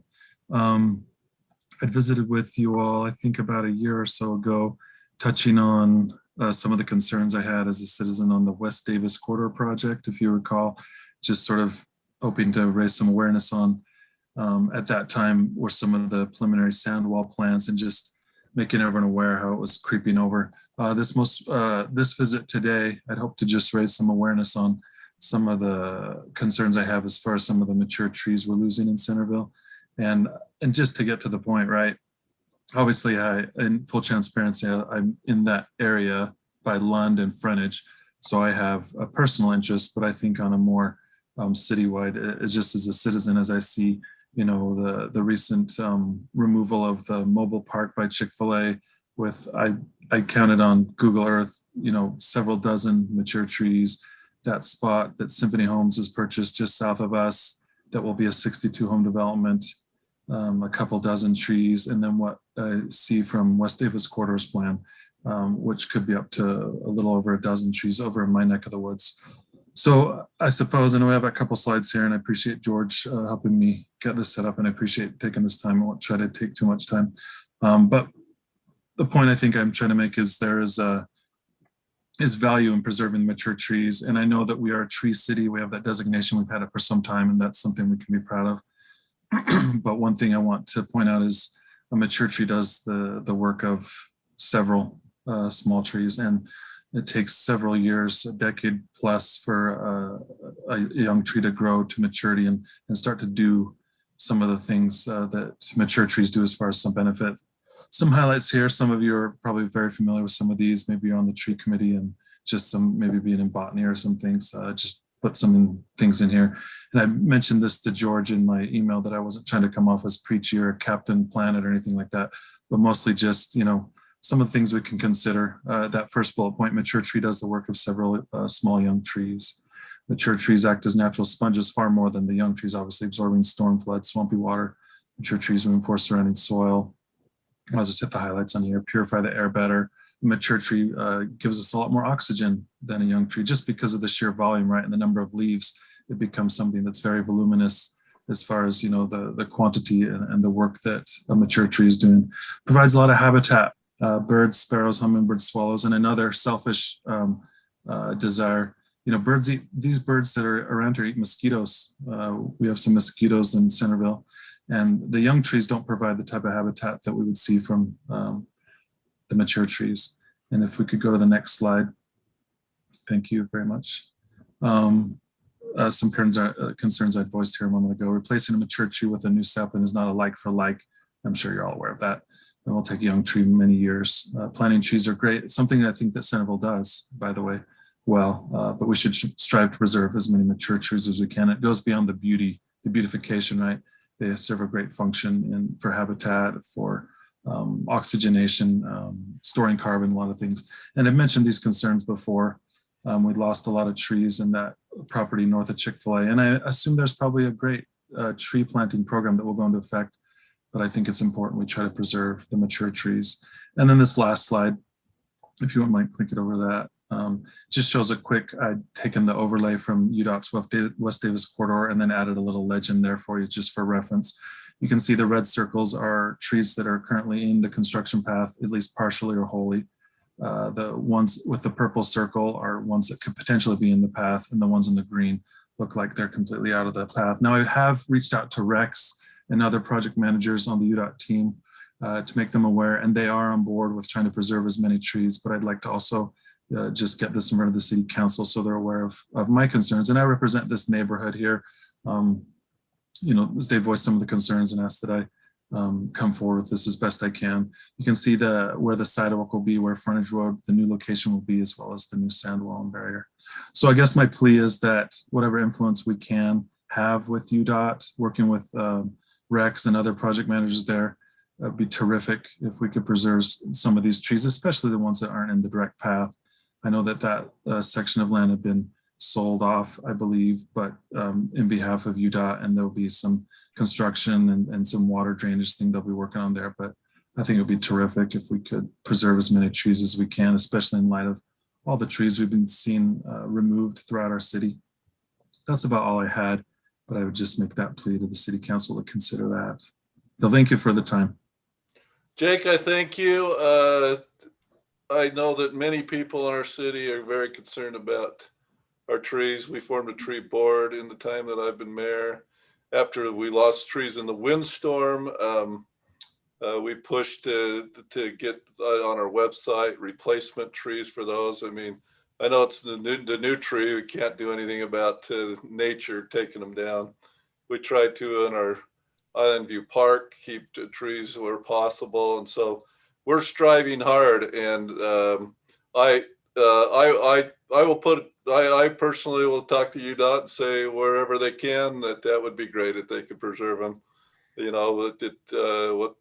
Whatever property they've bought and pay the residents for, it becomes their property. But we sure can put that word in. So thank you for the time. Thanks, Jake. Kevin, since you're on the line, and maybe Bruce, you know this answer as well.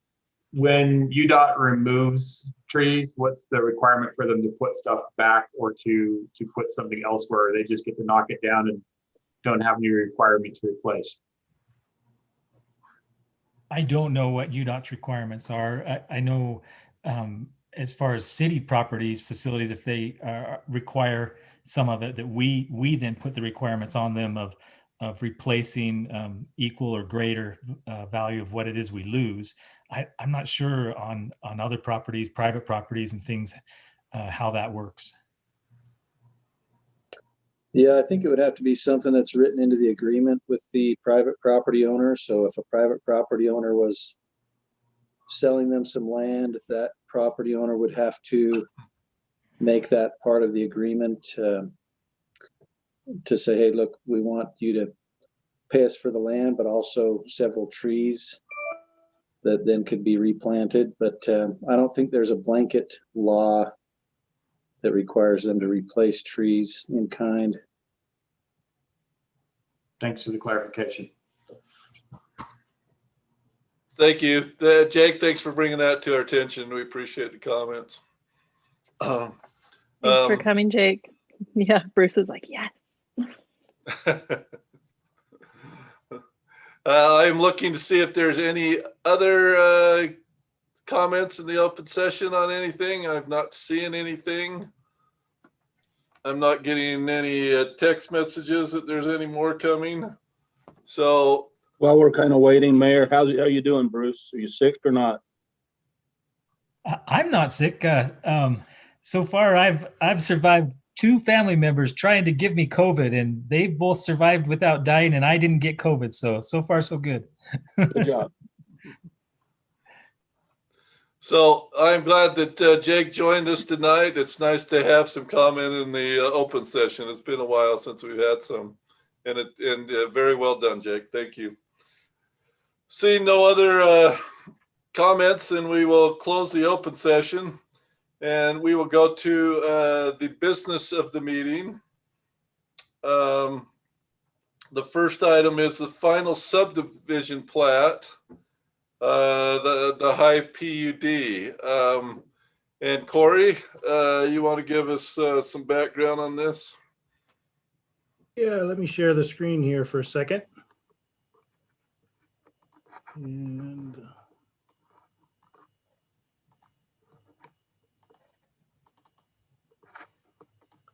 there we go. So thank you, Mayor, members of the council. The applicant, CW Land, has been progressing along with the Hive development. The Hive is the new name of the Centerville Mobile Home Estates. If you looked at it recently, there's been a lot of active work on that property. Here's where we're at to date. The Planning Commission has reviewed the final site plan for the project. They have also reviewed the final subdivision plat. The Planning Commission's decision on the final site plan is now effective and finalized. However, they only recommend to the council a final subdivision plat. The final subdivision plat is an administrative decision that is left to the city council to review and accept. The purpose of the plat is twofold. If you recall the plan development overlay approval, the entire property currently is zoned residential high. But there are some provisions to allow just less than an acre to move to a commercial high zone. The requirement of the original PDO that the city approved did not allow that commercial zoning to become effective until a final subdivision plat is recorded. The purpose of that is it's not proper under the zoning ordinance to have one piece of property have 2 different zones on it, because then it becomes a dispute and fight on which part of the ordinance does that piece of property have rights to. And so the final approval for the lot for the commercial building has yet to take place. And that is part of the subdivision approval. The second fold reason for the subdivision is the applicant would like to not only sell off the commercial lot, which at this point is their intention of maintaining ownership of that and moving their corporate offices to the commercial lot. They'd also like to be able to sell the individual residential units and make them for sale. So the 18 single-family homes would then be offered for sale, and you can see the layout on the north side or the upper part of the development. Those would be individual sale. They would participate in an association to take care of the road and the common amenities. The townhomes to the south or on towards the bottom of your screen, those townhomes would be also then individually sold, and then they would also participate in the maintenance of the private road as well as the common amenities And then the commercial lot would be separated, but they would also participate in the common amenities. They will be sharing some of their parking for overflow. And so they'll have some cross-access rights between the two projects in order to use both entrances for all users of the development. So that summarizes the purpose of the final plat. So they are seeking approval from the council for the final plat. You do have a second follow-up item. I think Lisa Romney, our city attorney, will address with you. It's how they begin to install the improvements for the development prior to actually recording the plat. State law lets them, what we nickname is play in their sandbox. They're allowed to play inside their sandbox prior to recording the plat by state law. And after a certain period of time, they plan on then recording the plat and then will bond with the remaining improvements. So that kind of wraps up what I can present to you in a macro sense. If you have individual questions, feel free to ask. There are questions for Corey from any council members? I take it, Corey, that those 8 or 9 vehicles that are sitting there were abandoned by the trailer owners, and because of the difficulties of disposing of a vehicle, they just haven't been moved yet? I think we do have the applicant. They would be better to answer where they are in the process. Yeah, when you have a vehicle, it's personal property, so there has to be a given time period of notice before you can actually dispose of it. So I believe Darlene or one of their representatives can answer that for you. Corey, this is Jeff Allen. To answer that question, it's correct. We're just in a holding period and they'll be removed as demos completed. Okay. Thank you. Is there any other questions for Corey? Corey, is this something that we can get approval on after we have Lisa present, or are you looking for approval before we do that? My understanding is we're looking at approval of the subdivision now at this point, and then Lisa will address the improvement bond agreement with the city afterwards. Okay, so council, if you have any questions, because it looks like we're going to do an approval before we hear Lisa's part of it. So ask him now or forever hold your peace.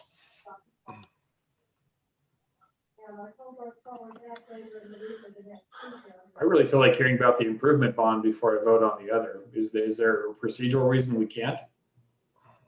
I think that's something we can talk with Lisa about. I don't think we cover any procedurals in the improvement agreement.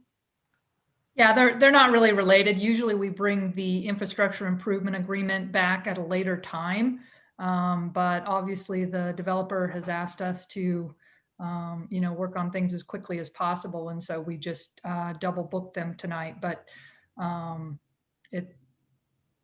they have a right to enter into this agreement, and I'm happy to present on that, but it's just a standard agreement to allow them to put in infrastructure prior to recording the plat, but it's not relevant to whether or not you approve the plat. So Lisa, what you're telling us is we approved the plat first. Yes, I don't want to say anything regarding this agreement that Okay. is not relevant to what you're being asked to approve the final plat. So council, since I haven't heard any questions, is there a motion to approve the plat? I would make a motion to approve the final subdivision plat of the Hive PUD as outlined and presented previously. Second. We have a motion, a second. All in favor, aye? Aye. Aye. Does this need to be by name? Probably not, but I'll do it if it makes you feel better. Doesn't make me feel better as long as we don't need to. Councilman Dents? Aye. Councilwoman Meekum? Aye. Councilwoman Ivy? Aye. Councilwoman Fillmore?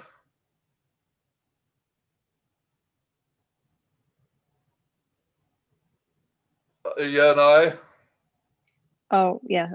Did you not hear me? Sorry. Yeah, Councilman McEwen? Aye. All right. that agreement passes 5-0. Okay, now let's go then to the next item, the infrastructure improvement agreement. Lisa. Okay, great.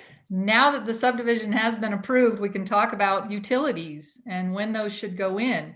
So typically you don't really see this. We just enter into a bond agreement with the developer, and they pay their fees and record their plat. But state law does allow developers to start constructing infrastructure on their own property prior to recording the plat. And we've had a few developers over the years that have taken advantage of this. It's usually the larger developments, because those bonds require a significant amount of security when you're recording the plat. So they like to get in as much of the infrastructure as they can so they don't have to double pay for it, meaning they have to bond for it and they have to actually install it.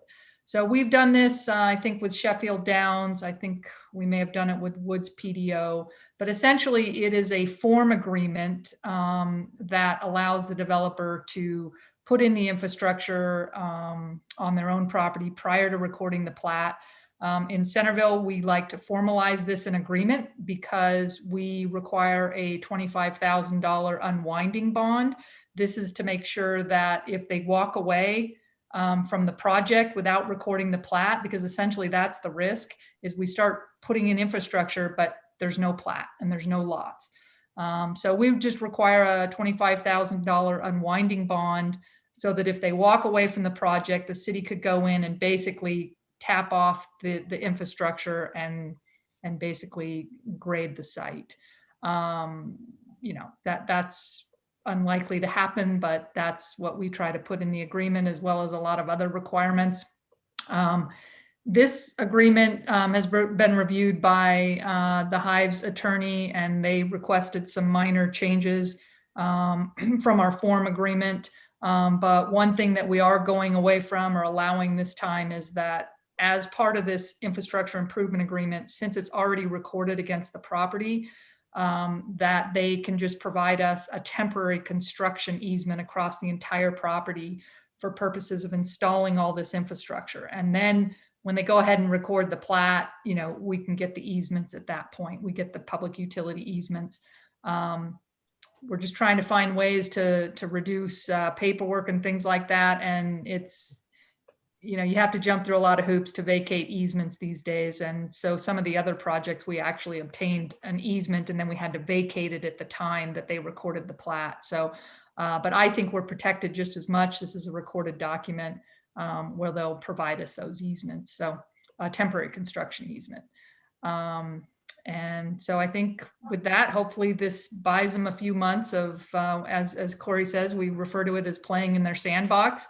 And the city engineer, Kevin Campbell, has, in this, we have to prepare two different bond estimates. One bond estimate for everything within their subdivision and some infrastructure in the public right of way, but then there's another bond that they'll have to post when they actually record the plat.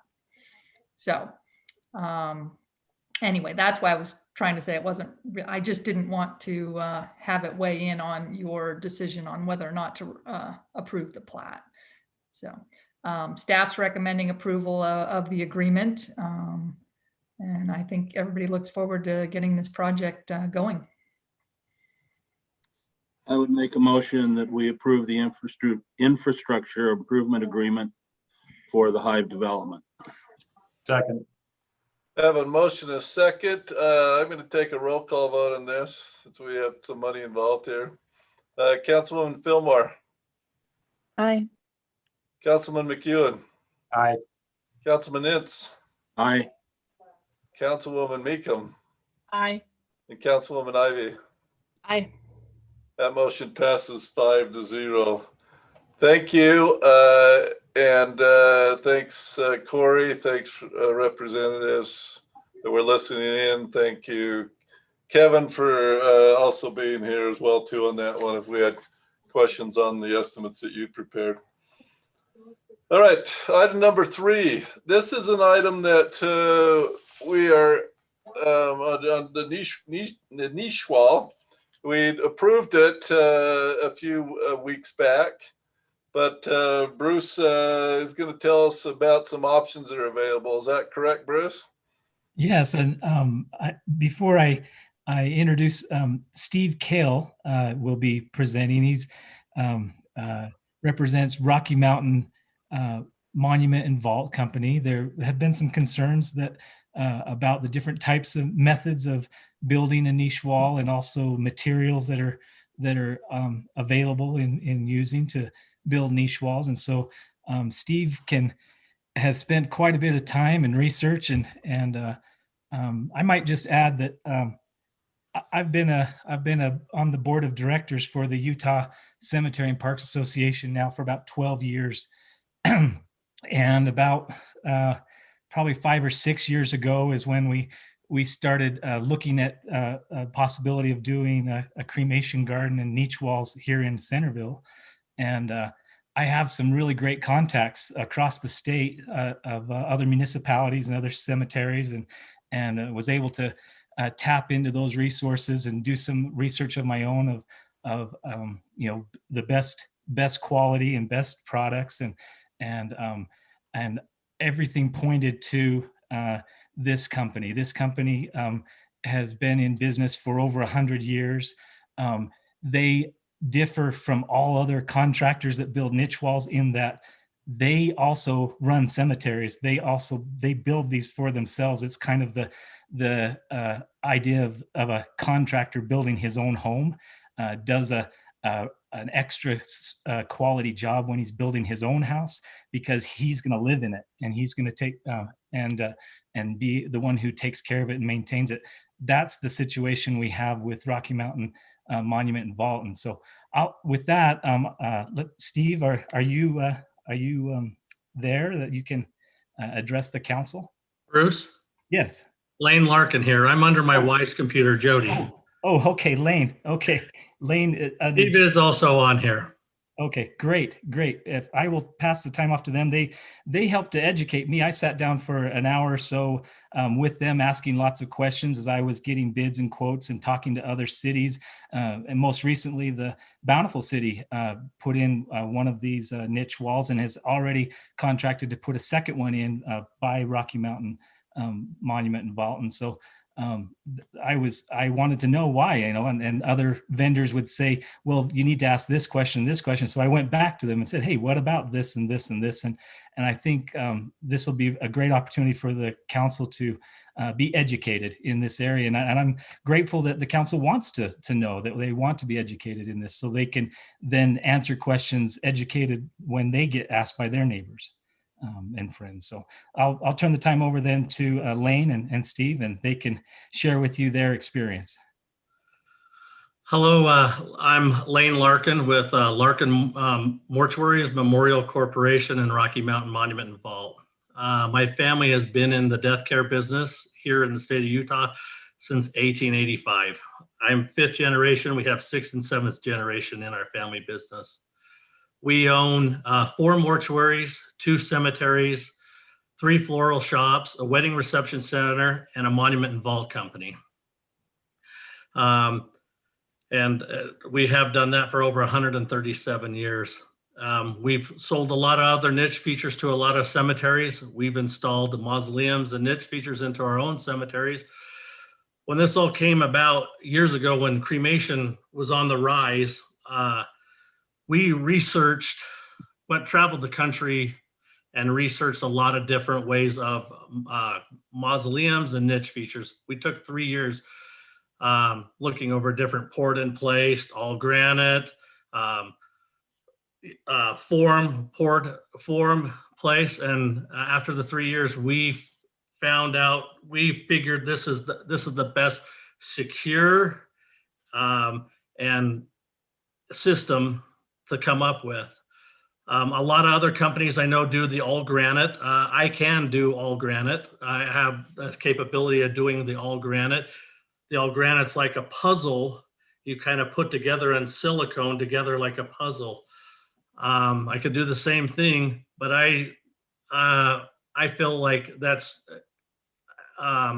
something I wouldn't put in my own cemetery. I wouldn't sell it to any other municipal cemetery or any other private cemetery to install if we aren't going to use it ourselves.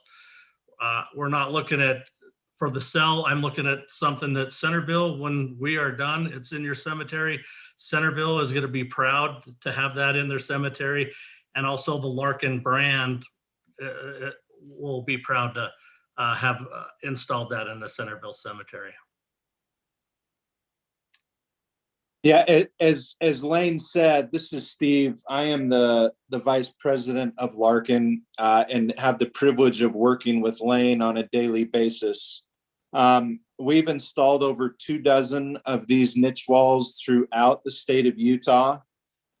We use a combination of precast concrete as a footing and foundation, and then we use a concrete waffle cone mold, which basically comprises of the cremation niches. And then we clad the entire feature in granite, like the 2 attachments that Bruce provided you. And then we also clad the ends as well as the top in granite as well.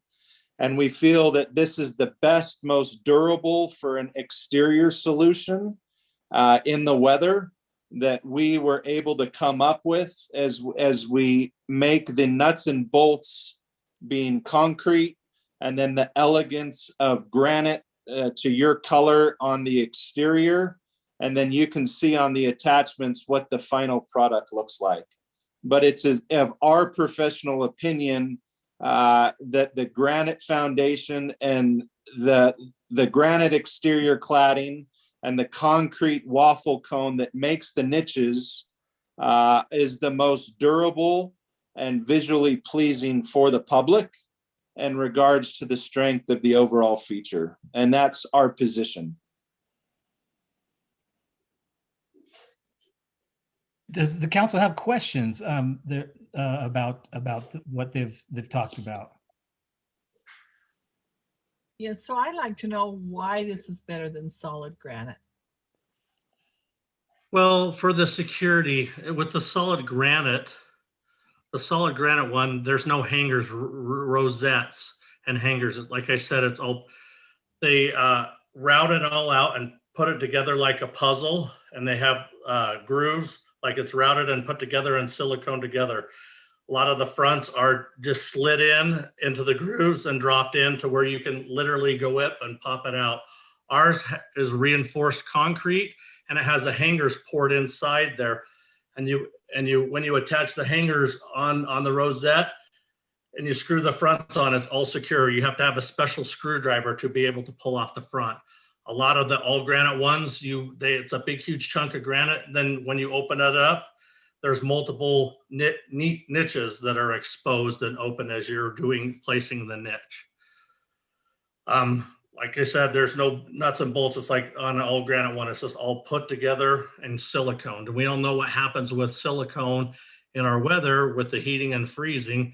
It starts to break down and it's not bolted and secured.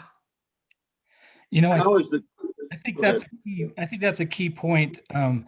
That is the difference between we have many headstones in our cemetery and have for over 100 years that are granite.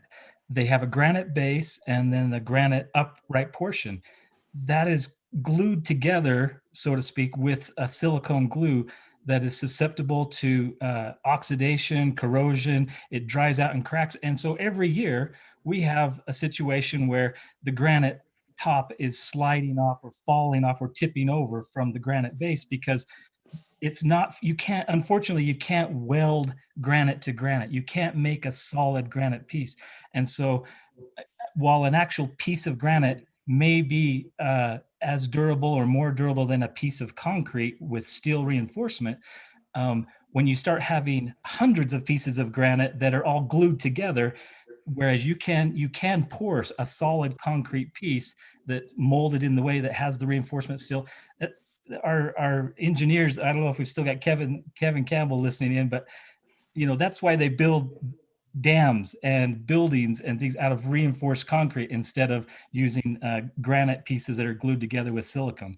If you have an earthquake, a granite niche that's glued together with silicone is going to pretty much shake and fall down, or all the pieces are going to move, and you're gonna have to rebuild it. The concrete's not that way. Concrete's as it's held together with that steel reinforcement webbing inside and the rebar, it will still be there after the earthquake. The granite one will be a pile of granite. So how does the granite attach to the concrete shell? So it's what it is that your sides and top are doweled. So we have a footing. It's all engineered. You have a footing. We pour the footing. We put the two waffle cones, attach them to the footing. They're bolted together, and then we pin the side granite and pin the top granite on. Then in actually the waffle cone that's poured, it's called an H bracket. We run bolts out and attach the hanger on it right there. And then that's where, as we hang the fronts and faces of the granite, and it's all bolted and attached. Yeah, and that's an excellent question. And to follow up to what Lane said, the individual 12 by 12 granite fronts then sit on those brass hangers. And that's what's attached to these bronze rosettes with the security screw to provide the security. So there's no slipping and sliding.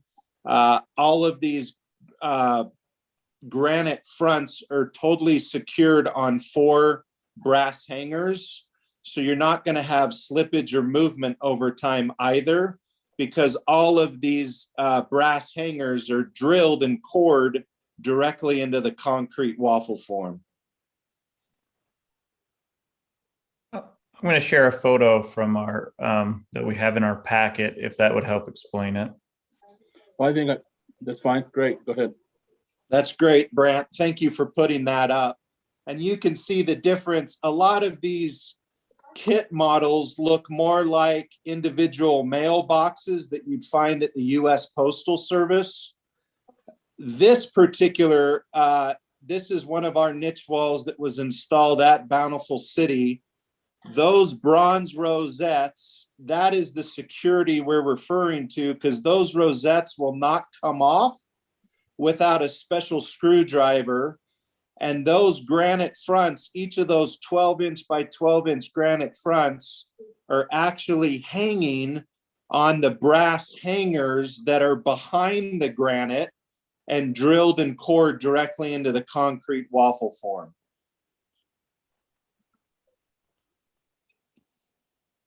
Just for information, I know that the veteran cemeteries, and I know Arlington does this, they use the concrete precast because they're looking for a product that's not going to come apart or need a lot of maintenance, and that the opening is actually just the one piece. You're not doing a jigsaw. So I'm comfortable with the cladding on the outside. It looks good. And I would prefer that if we're going to invest in a product, that we have something that's going to last quite a while and not require ongoing maintenance. I do recall vaguely seeing one that I'm pretty sure was granite jigsaw that was actually leaking because there had been a driving rainstorm and it had gotten in through a seal, and obviously it filled up over time. So the front face was actually weeping water out the front. So pretty disturbing to see if you came to visit and saw that's the state of the columbarium. Yeah. Completely agreed. And that's another great point. Something else I'd like to understand about what we're doing tonight is, it says to approve the use of granite or concrete. I, am fully convinced you guys are the professionals. Thank you for bringing us the best solution.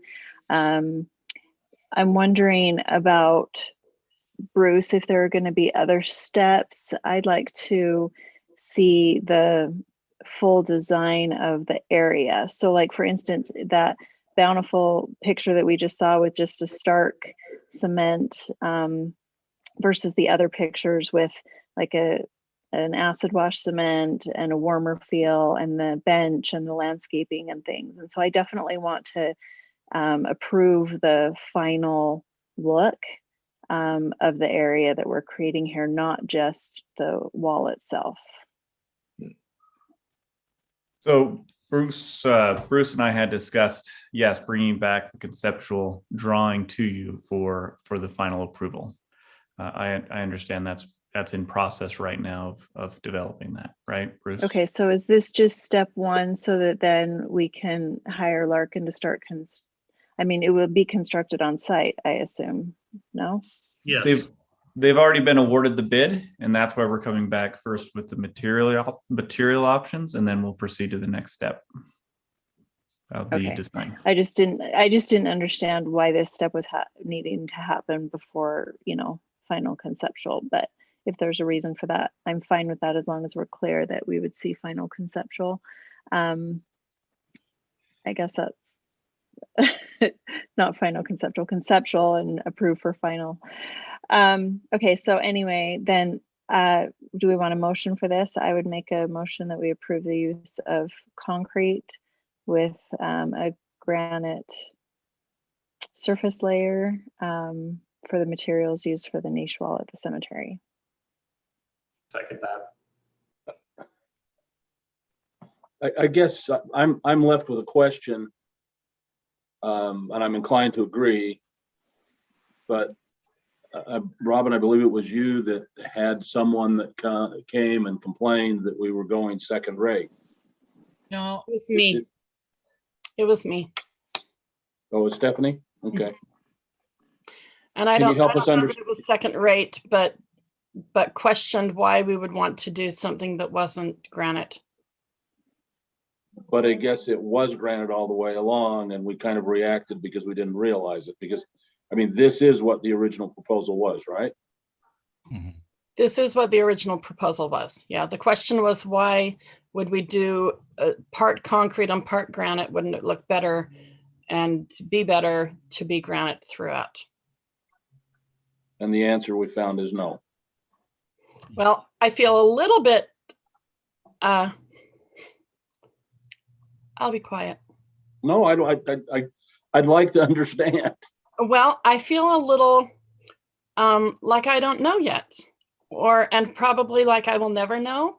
I feel a little like I have listened to a trial attorney state a case, but I haven't seen any comparison of here's what this one looks. I've heard about a picture. I mean, I've got a picture in my mind of, oh, here's how it could weep, but I haven't seen any comparison. So it's hard for me to say, oh, this is how it would look and this is how it would look. I'm more a visual person, I guess, to say, here's the thing that they're recommending and this is what it would be otherwise, and here are examples. I'd feel more solid that way. No pun intended. I'm confident that the look would be nice. It sounds like not only from the professionals, but a couple of our council members. They've also, if Councilman McEwen's saying we're putting this in our veterans cemeteries, that's pretty important to me. But as far as seeing the design, I mean, hopefully we could see that at some point. Bruce, you going to say something? Yeah. Actually, they look almost identical. As from my experience, from the outside appearance, they look identical. They're both all of granite. There's very subtle differences. To someone who doesn't know where the differences are, they probably wouldn't even notice the difference from looking at one outside. I would, if you really are interested, Brigham City has a beautiful cremation garden. They have 3 niche walls. They have one that's an all granite puzzle that has shifted and caused all kinds of problems that they are having to deal with. And they have 2 that are not, that they are very, very happy with, and is a difference of night and day for the people who take care of them. But I think looking at them from the outside, you probably, an average person probably wouldn't notice any difference.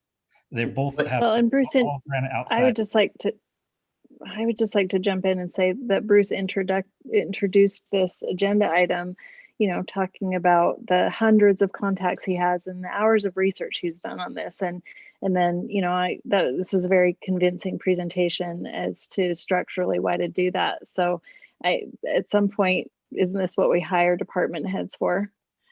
Right? To spend that time. I agree. I just wanted to, I wanted to understand why we were coming back and make sure that we had actually answered the question. I'm inclined to think we have. So I'm ready to vote at that point. Maybe to answer Stephanie's question and create a visual, could I add something really quick? Certainly. I think the best way to compare it, Stephanie, would be to take granite, 14-inch by 14-inch by 14-inch granite cubes and stack those cubes 4 high by 6 across, realizing that you've got silicone attaching all 24 together. And that is acting as your backbone on your interior structural wall prior to the granite cladding on the exterior.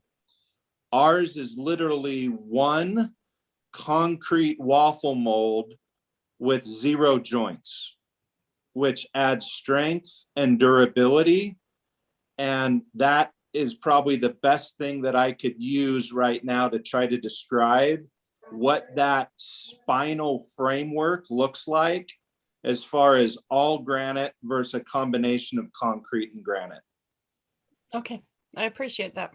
And Stephanie, from a very pragmatic viewpoint, and if we ever had this, which would be tragic, but if we had vandalism, they'll break the cladding. They won't be able to take down the entire niche wall, because that is a solid hunk of concrete in the center of that thing. I mean, it's compartmentalized out in the waffle, but I could perceive you'd have a lot more problems trying to reassemble something that suffered vandalism that is not of the same structural integrity. Okay, well, thank you. I just wanted to I appreciate understand the overall flow. All right, so we had a motion and a second on the table. You guys remember what the motion was? Yes. All right. May I ask a question before we go to the vote? Maybe I missed the discussion. How are we planning to pay for the snitch wall? My understanding. We discussed in our meeting that we'd use perpetual care funds. Okay. Actually, back up. No, our discussion was to avoid using the perpetual care funds, and we're using general fund dollars. So there'll need to be some allocation of those sales tax dollars that we discussed in our meeting a month ago now at this point. Okay, so sales tax. Okay. And then the presumption is that over time, that the sale and the burial fees gives us the recoup. Potentially, yes. And then we can collect that and it would repay the general fund. That's right. Right. The discussion that we had, I believe, well, I can clearly remember now, was trying to avoid using our perpetual care funds because we have essentially used way too much of those funds. And we're trying to rebuild that fund back up. Because at this point, we only have 35,000 in that fund. Correct. So we would use the sales tax funds, which part of that approval from our meeting, and I think this was the discussion when you were out of the office, Jacob. I think you had missed that meeting. Yes, part of the approval process was with the council understanding there'd be essentially a budget amendment to pay for this, right? Okay, thank you. Am I mistaken? Did I get that right, council? Oh, I think that's right. And the desire being that we, charge the amounts that would make this a self-sustaining project. 0. You remind me the number? What? You remind me the estimate? I believe it was 26,300 plus or minus. I believe it's if I go back, it's we got the bid at $24,795. You're absolutely right, because it was 26.3 was the next bidder, and that's what I was looking up. How many niches is that? Thanks, Lane. 48. Thanks, Lane. 48. So fully occupied, it'll cover its costs. So I rounded up to the nearest 1,000, so I had 25. So Lane, way to back my memory.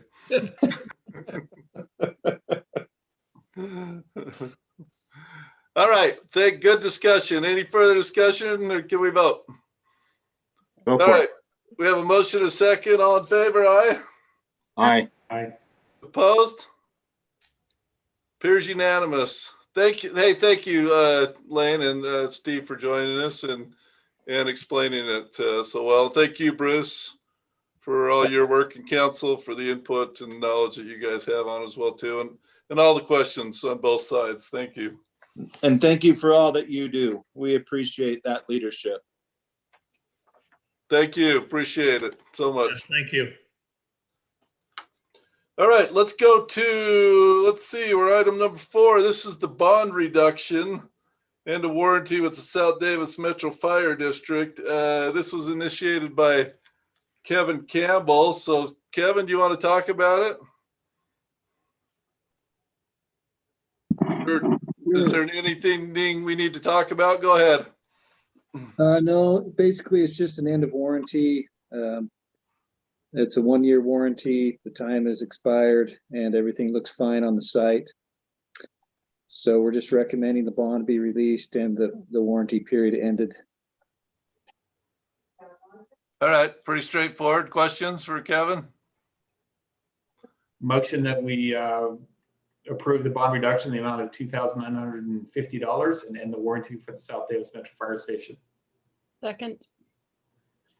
We have a motion, a second. All in favor? Aye. Aye. Opposed? Look, that's unanimous.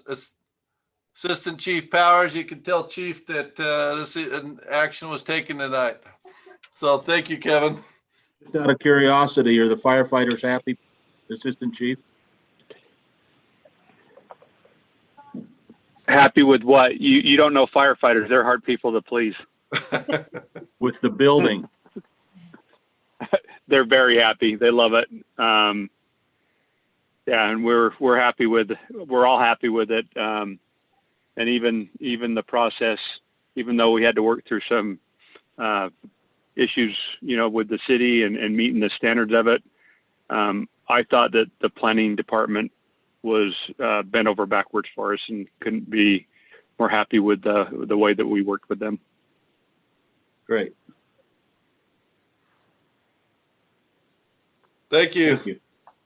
Thank you, Dave. Thank you. All right.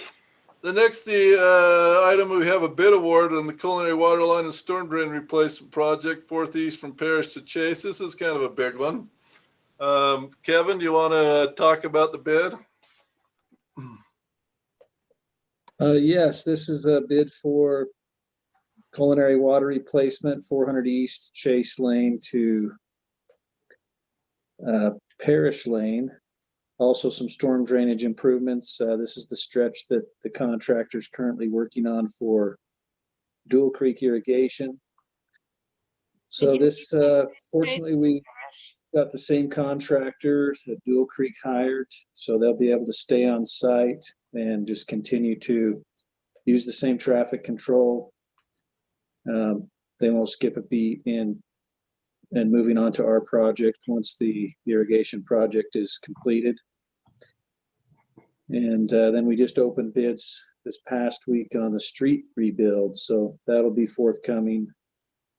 But it's the same contractor that we had last year, and they're clipping along quite well on the Dual Creek project. Any questions for Kevin on the bid at all?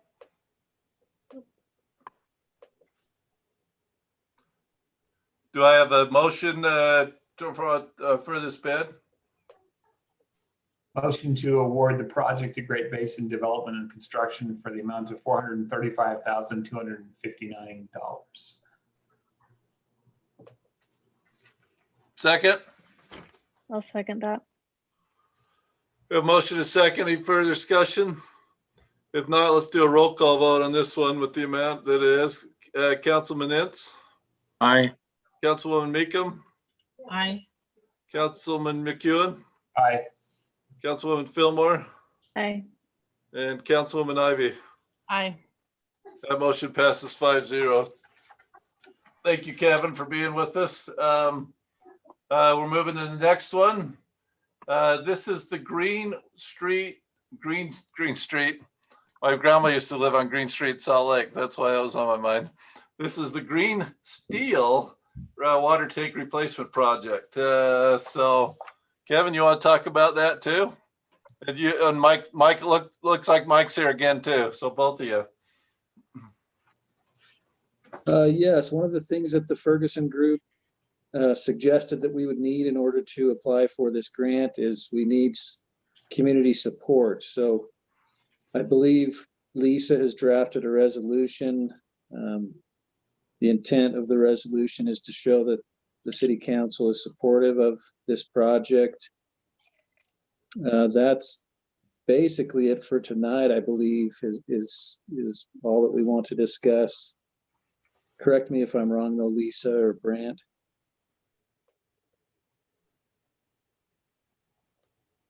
Yeah, sorry, I was just trying to pull up the resolution.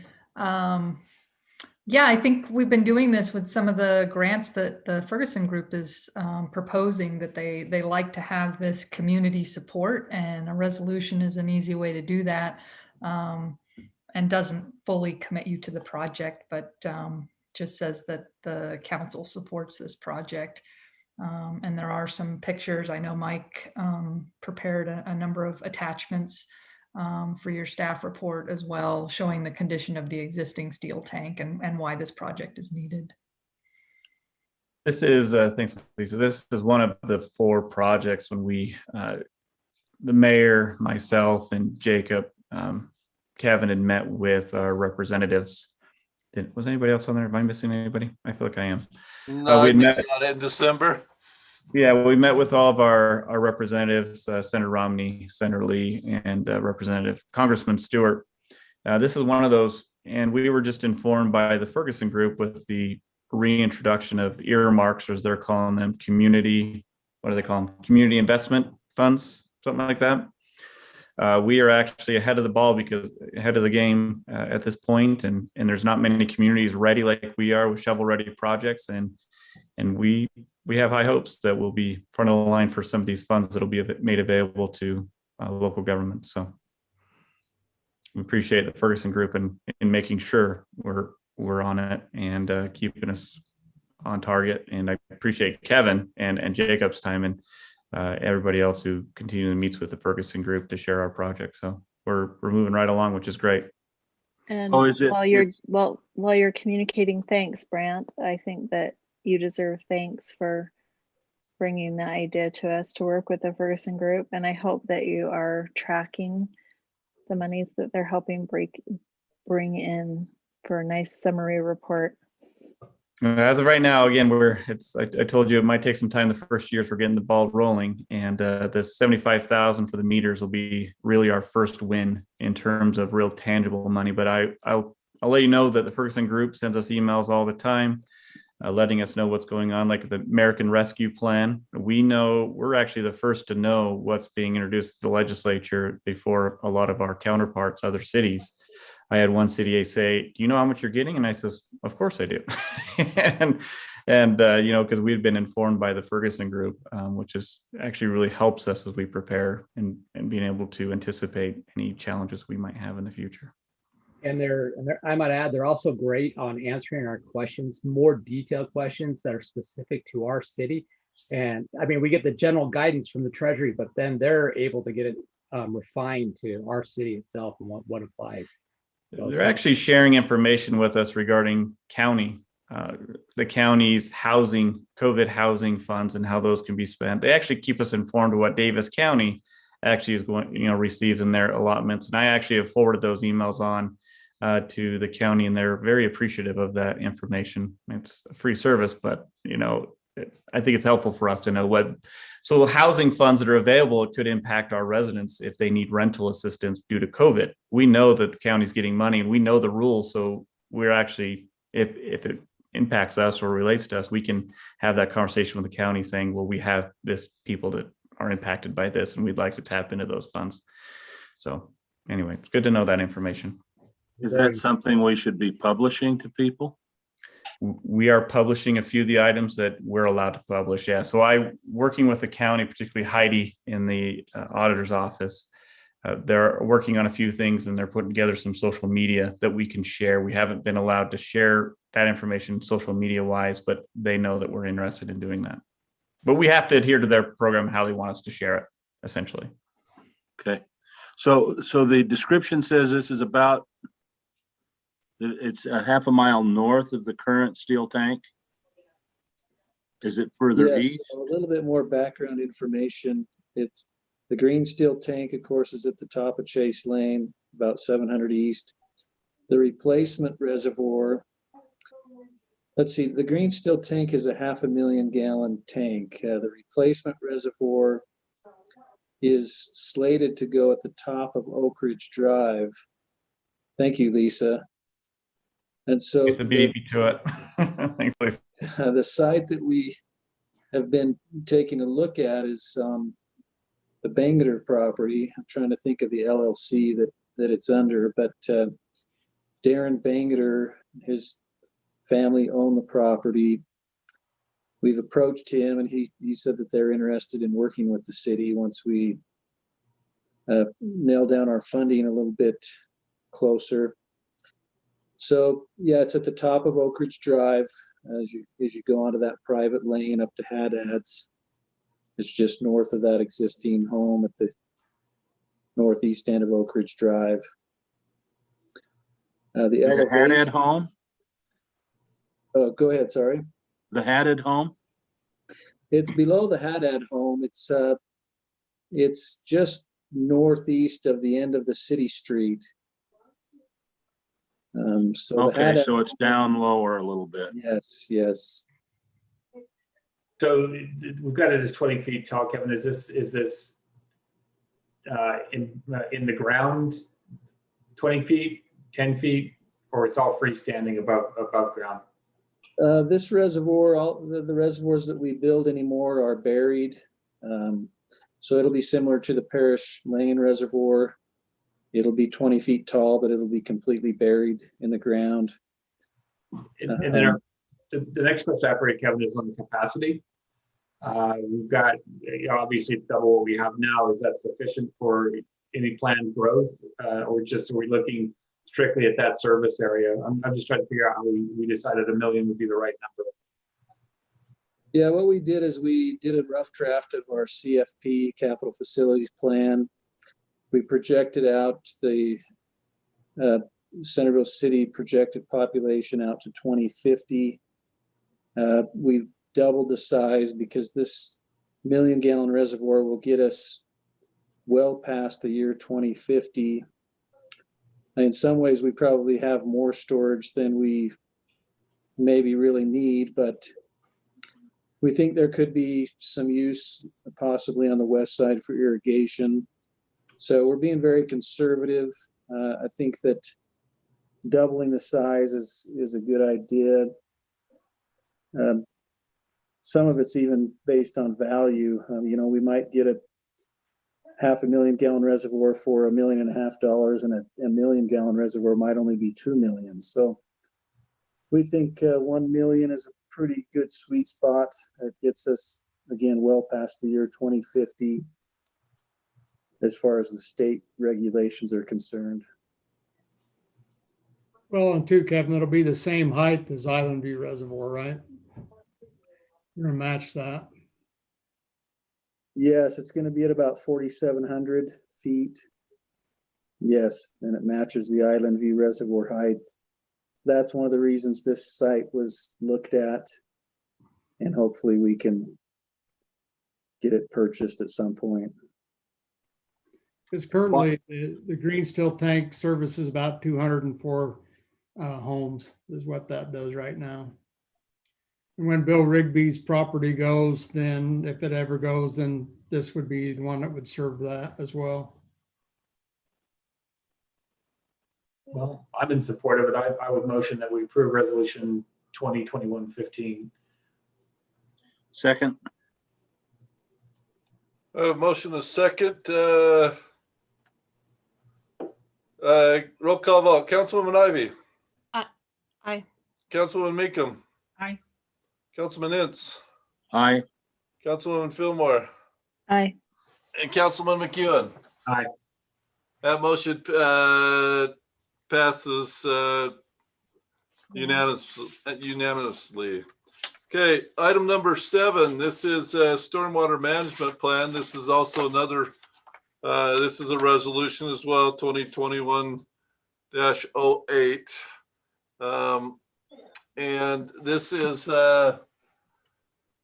Kevin, do you want to talk about this one, or Cameron? Cameron, do you do one of you two?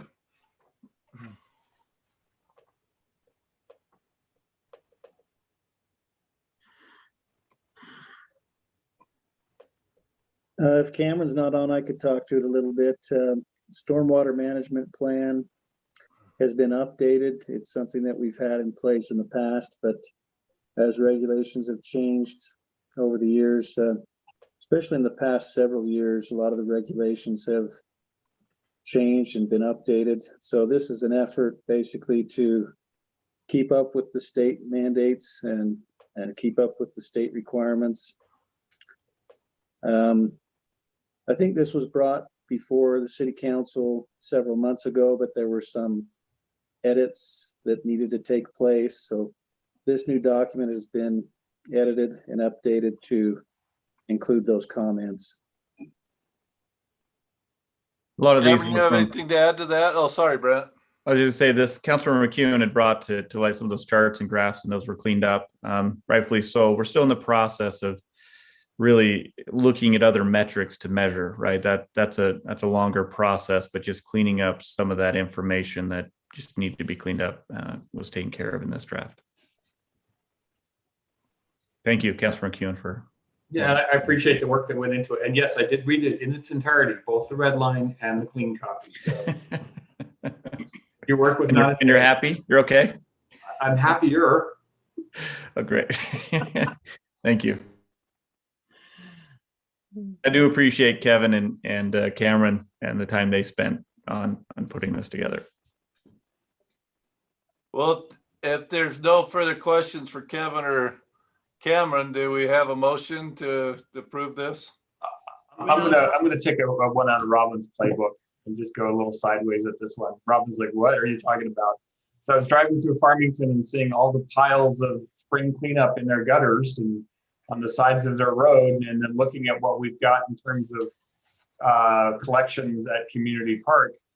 I looked at their stormwater plan in terms of what was considered illegal discharge and kind of worked around trying to figure out how can we get back to where we were, because I'm wondering if our stormwater management plan combined with our city ordinances is creating a less of a desirable cleanup than where we want to be. So that's sideways, but kind of gets to the same, still stormwater, because that's why we stopped doing it, right? Right. For stormwater discharge. And so I don't know, I'm looking at our neighbors to the north and huge piles in the streets, and I'm looking what's in the park right now, and I don't think it's anywhere close to the volume I'd see this time of year if people could just drag it to the side of the road. So are you okay with me stealing that one from your playbook, Robin?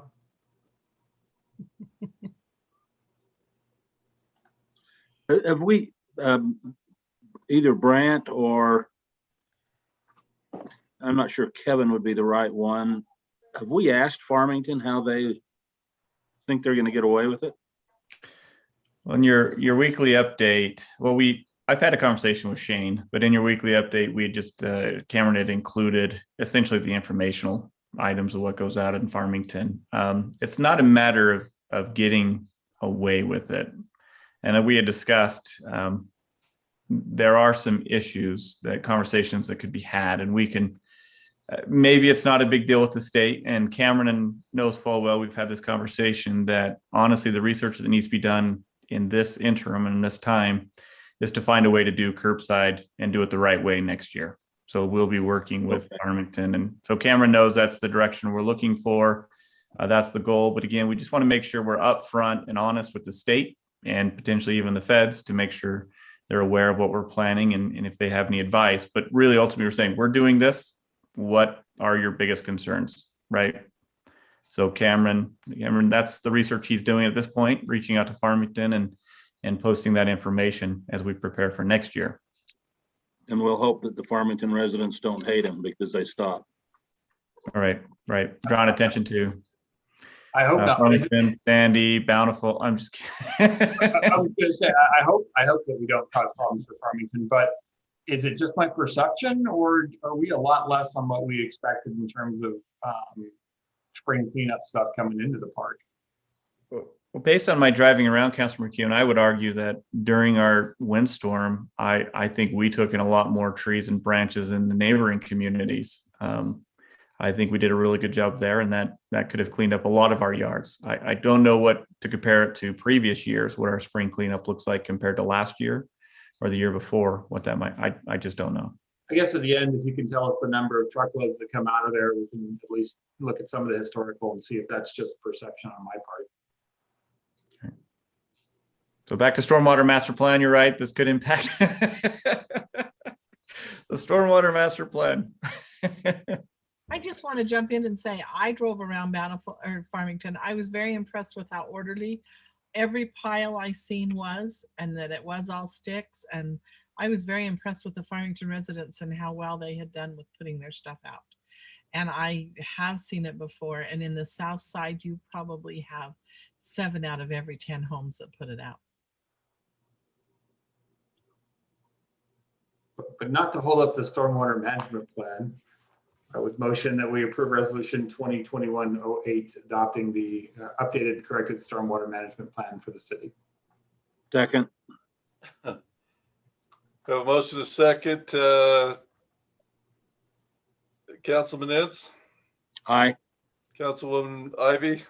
Aye. Councilwoman Meekum? Aye. Councilwoman Fillmore? Aye. And Councilman McEwen? Aye. That corrected stormwater management plan passes unanimously. All right, let's go to personnel policy amendments. And Lisa's right on top of it. Started sharing her screen. Lisa, take it away. All right. Yeah, I was faster on the draw on that one. Every year we have an annual risk assessment that Utah Risk Management Agency does for us. And they try to highlight areas where we can reduce our risk and our liability. A few years ago, they suggested that all the community members of IRMA adopt a pregnancy light duty policy, which municipalities need to have in place. All employers do. And so we adopted this policy. And this year they recommended that we actually change the name from pregnancy light duty to pregnancy temporary transitional duty to emphasize that it's not a permanent change. It is just a temporary transitional duty. So this is a very simple, and I'm hoping to keep it simple. We're just changing the name of this kind of leave. I didn't do much research. We're just trying to comply with what IRMA would like us to have so that we can get the maximum number of points, right, Jake? So we are trying to get all the points we can to reduce our costs. So we recommend approval of resolution 2021-14. I'd make a motion to approve 2021-14 as presented. Second. We have a motion and a second. Let's roll call vote on it. Councilman McEwen? Aye. Councilwoman Fillmore? Aye. Councilman Ince? Aye. Councilwoman Meekum? Aye. And Councilwoman Ivy? Aye. That motion passes 5-0. All right, item number 9, we have 4 minutes to approve. March 16th work session, March 16th regular meeting city council, March 25th special meeting city council, and March 25th closed city council. any questions on those or changes to them? Can I ask one question? How do we approve a closed minutes? Have we done that before? Yes, so you can approve the closed meeting minutes in an open meeting by just making a motion. Those minutes are private on Novus, and so no one sees those. If you want to discuss the issues in detail or make any changes that might indicate content other than grammatical changes, you could go into a closed session. All right, can we approve it with one motion, all 4 minutes, or do that need a separate one? Yes, you can have Okay, one great. motion. So if there's not any questions, we can approve all 4. If there's questions, we're gonna, on the closed one, we're gonna have to go into closed session. Do we have a motion to approve all 4? I'd make a motion to approve the minutes as presented. Second. We have a motion to second. All in favor, aye? Aye. Aye. Opposed? All right, that passed unanimously. Item number 10, City Council report. Councilwoman Fillmore, anything to report tonight? Yeah, Parks and Rec, not so much. I think they had one meeting that I wasn't able to attend. So if Bruce is still on and if he wants to say anything about that, but South Davis Recreation District continues to move forward with the master planning process, which is exciting, making good progress there. And the attendance at the Recreation District dipped dramatically with COVID. We had a lot of people put their membership on hold, and so we do have losses this year.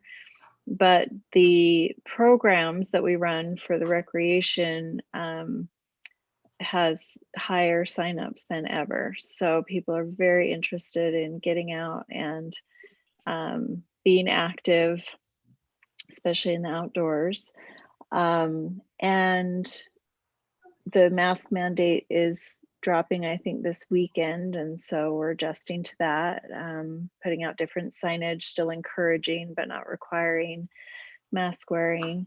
And then I think finally what I would say is, even with COVID and having to have people reserve in advance and limit the number of people who could be on the ice ribbon, if you recall, Bountiful City built the ice ribbon and they paid for all of that build, but then we did an interlocal agreement with them where the South Davis Recreation District is in charge of the operations costs and receives the operations revenue for the ice rink. And so we also then are obligated to pay 50% of future maintenance costs. And what I was saying is, even this year with COVID and the restrictions, we had a large margin profit. So the revenues coming in well exceeded the operations costs. So that is a successful endeavor as of now.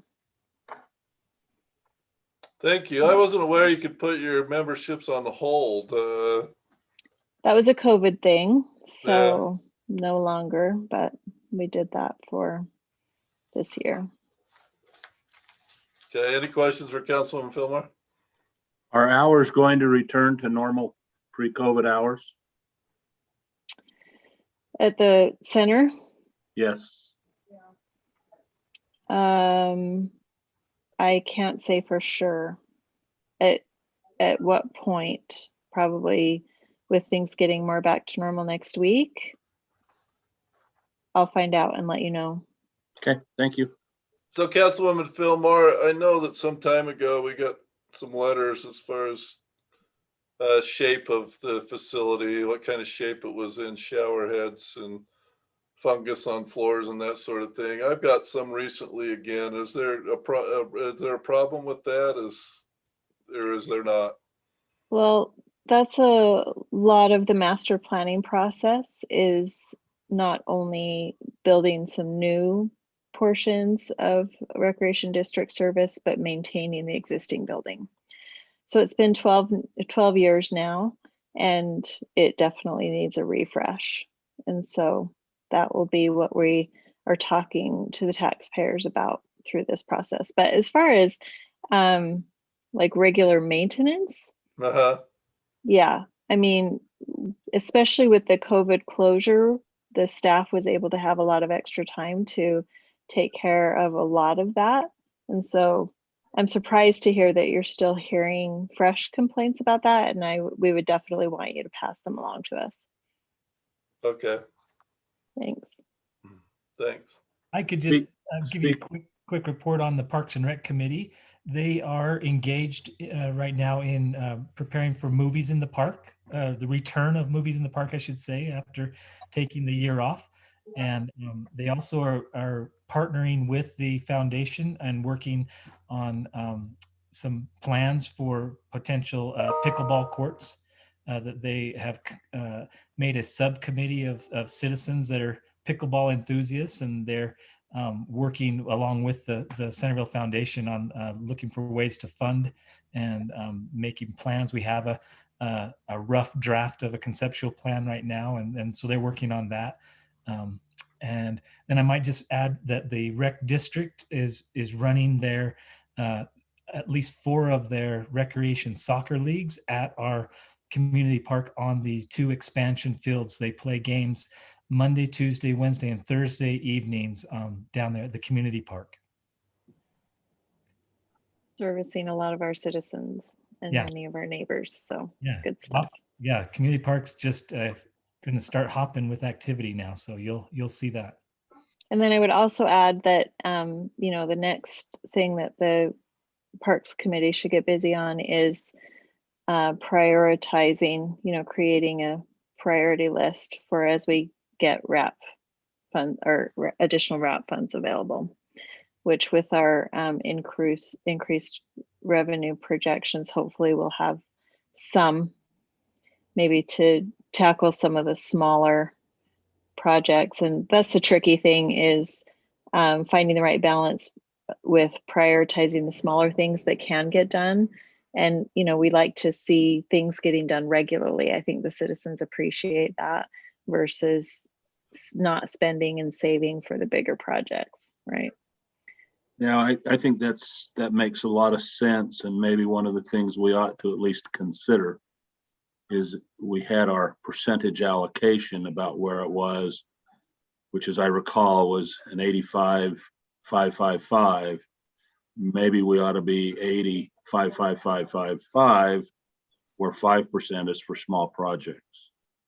Yeah, I like that idea. And whether or not that has to officially come from the council, which would be welcome if you wanted to give that direction, or just a suggestion to point out that it's a good idea to keep things fresh and moving and let the citizens see that those funds being used, especially where, for instance, I mean, that swing down at Library Park that was desired for so long, it's like $3,000 or something, right? So yeah, we want to save for the big projects, but we also want to be responsive to the smaller needs as well and requests.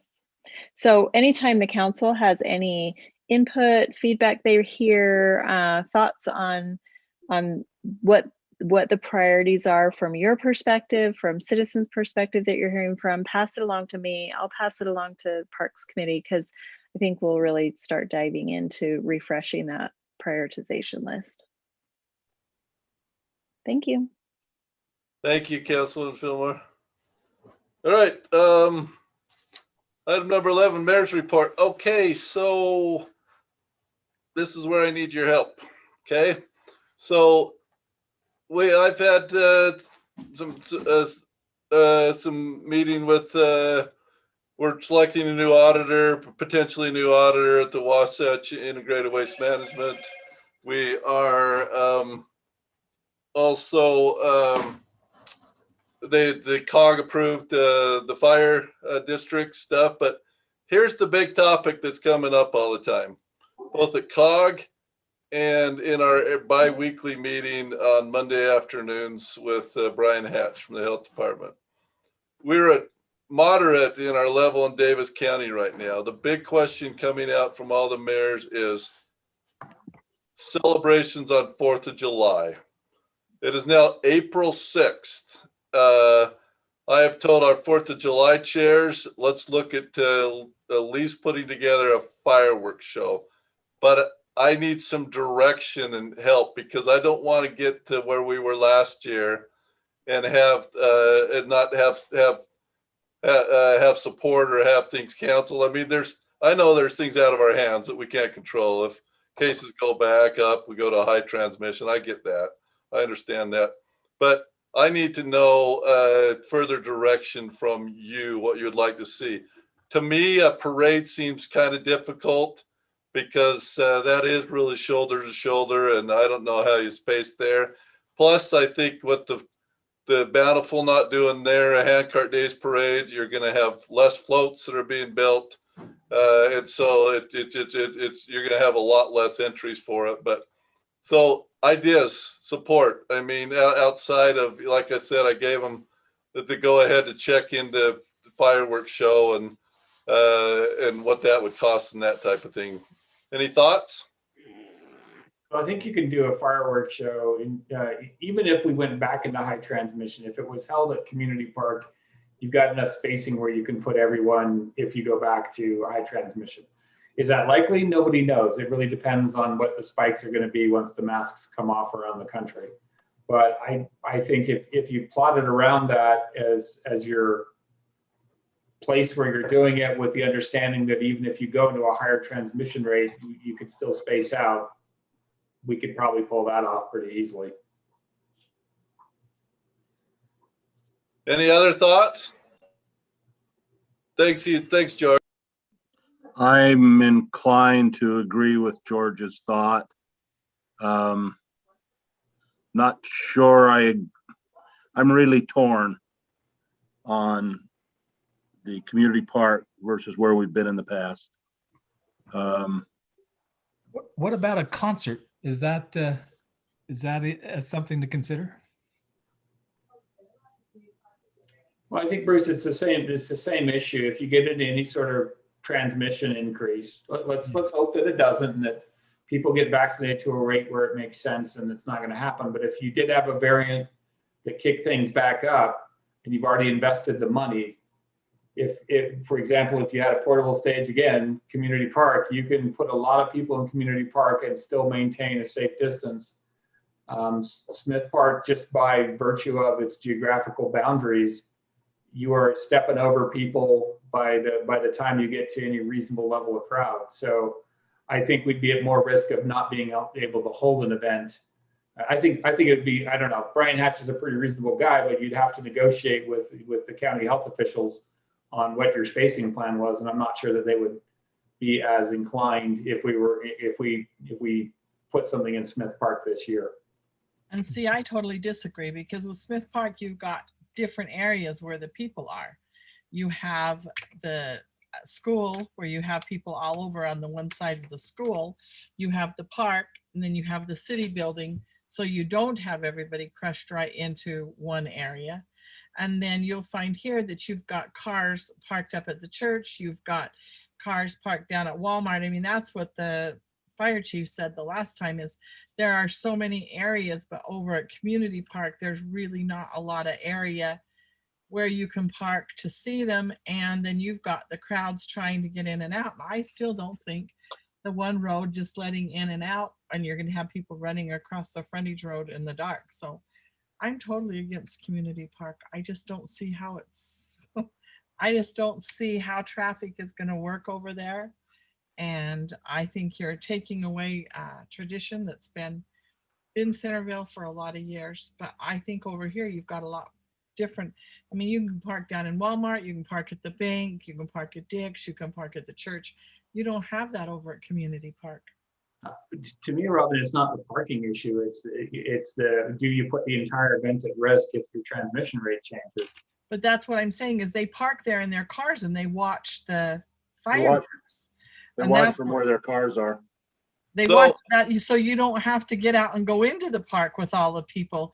You have a lot more areas where you can watch them from, where over there, you don't have that. I mean, you have the one church across from the park, but other than that, you don't really have anywhere.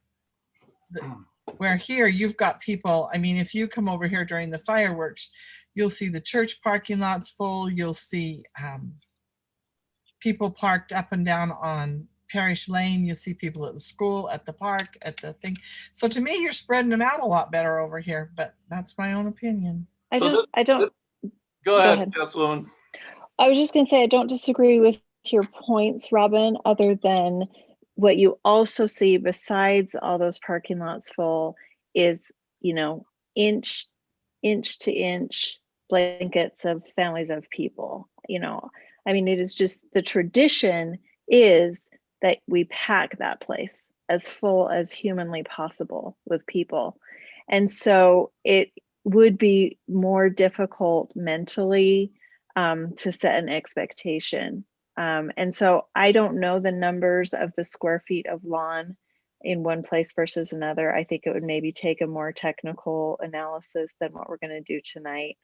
And I always would want it to come back to Smith Park, but if we're going to consider it, I think that we would need to be open to the idea that if people are going to lay out blankets, there's probably a lot more room on lawn to spread out, and that would be our stated expectation.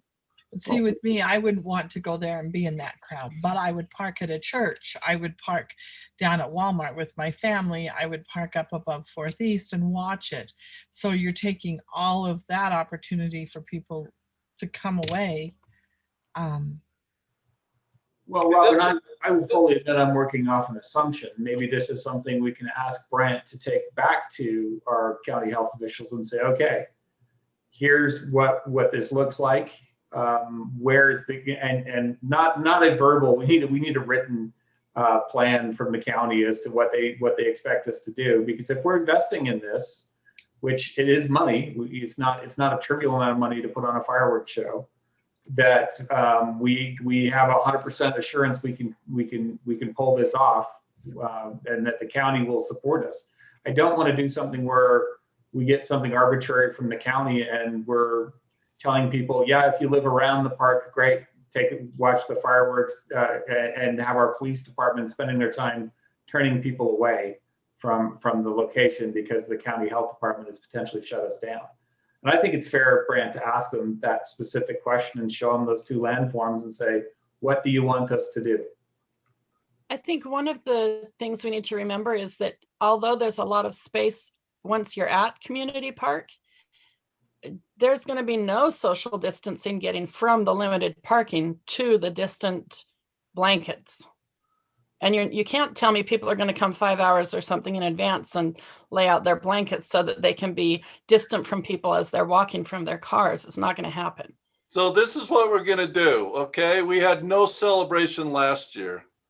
The people for their morale need a celebration. I don't care whether it's a community park, it's Smith Park in Megaplex parking lot. That's not the discussion I wanted to have tonight. I want to have some sort of celebration, even if it's in one of your backyards. I mean, it's not a discussion of the park tonight. It's a discussion of building morale with our residents. And and other activities you think we can do besides fireworks. That's the discussion I want to have. Okay. Something somewhere. It doesn't matter where it is. Okay. We can go back to Smith Park next year. We can go there this year. We can go with just a place where we can do this and follow the guidelines and to have some sort of celebration and lift the residents' morale. That's what I'm looking at.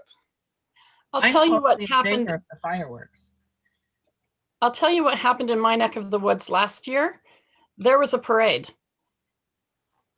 And it wasn't city sponsored, but it went up and down the streets. And I think that's an amazing thing to do. I don't know how long it would take us. I did drive every street in Centerville last 4th of July and look at everybody's decorations. It doesn't take forever, but it is a chunk of time. So if we're looking at restrictions, I think putting together some sort of a parade and going up and down the streets is awesome. But there's a party going on in my backyard every day right now. And it's not necessarily socially distant, but people are having a really good time at the park.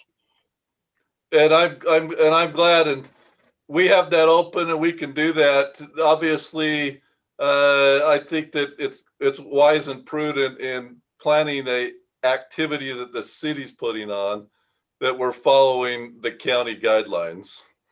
You know, you can go to the park by yourself, or you could tell your neighbors to come and join but something that we're going to sponsor, we want to follow county guidelines, in my opinion.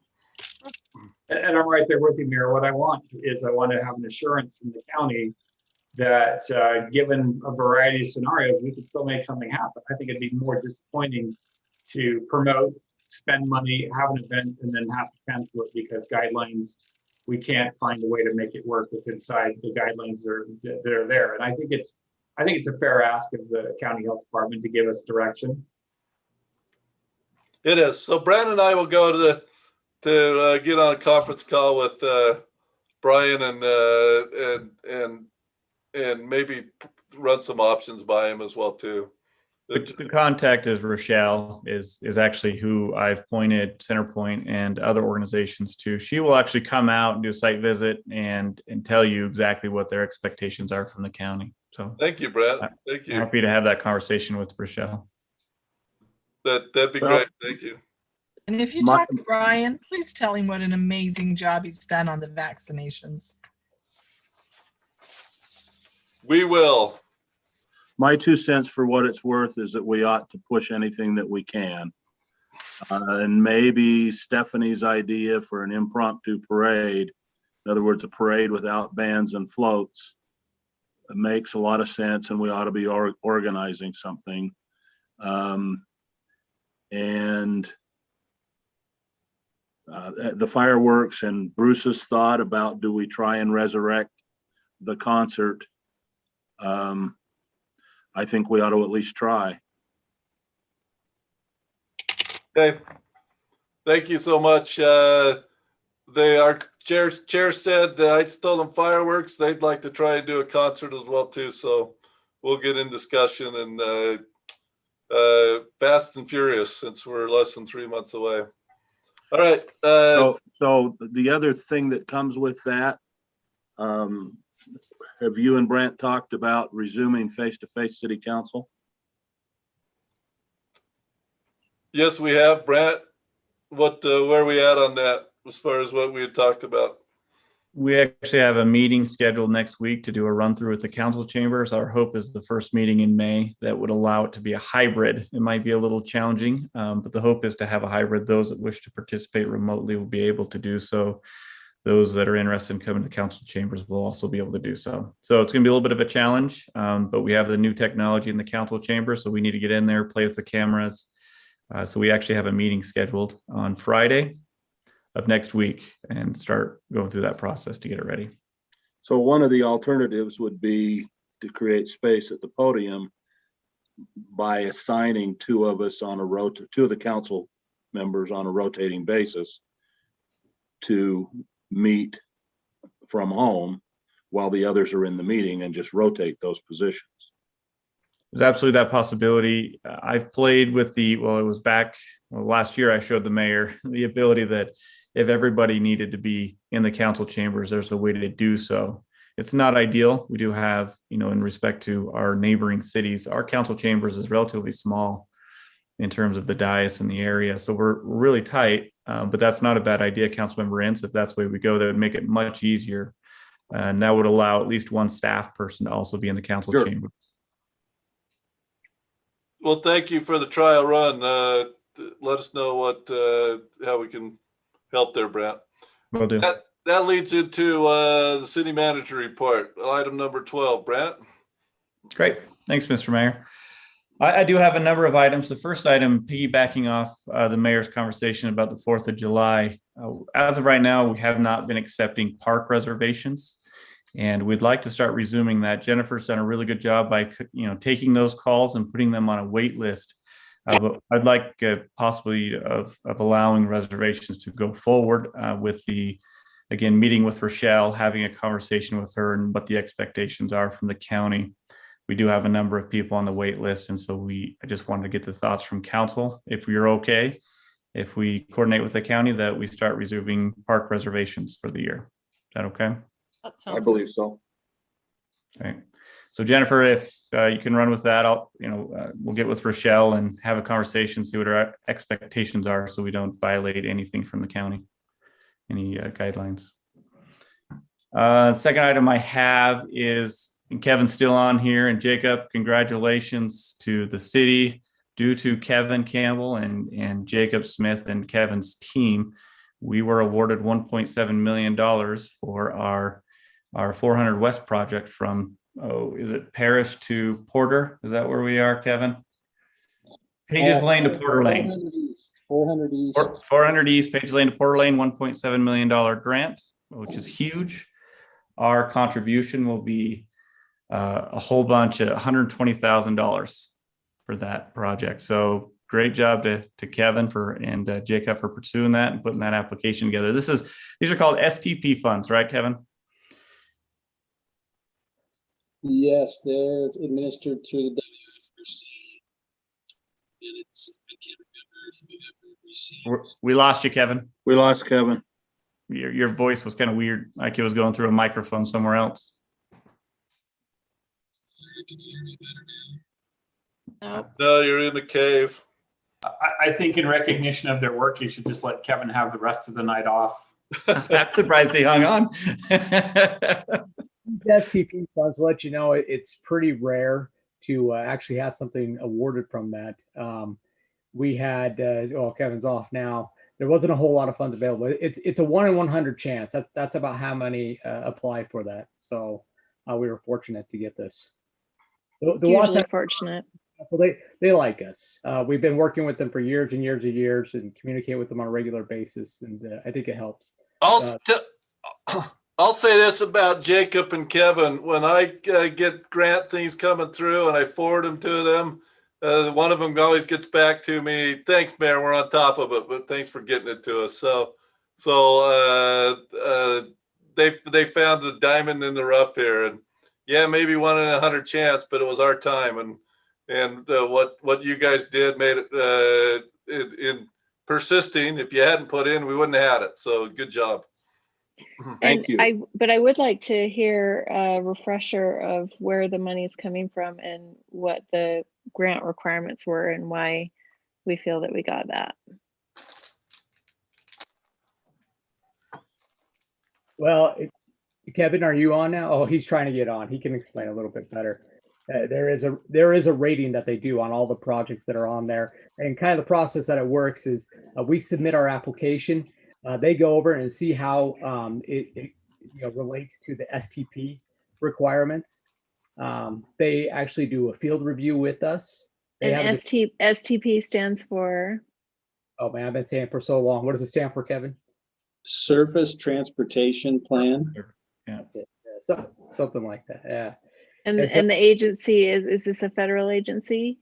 It's the regional council. Wasatch Front Regional Council. I don't know where these funds particularly came from, but it's. Well, that's what I'm wondering. I know that the WFRC is the deciding body, right? But yeah. I'm wondering where the funds come from. Are they state funds? Are they federal funds?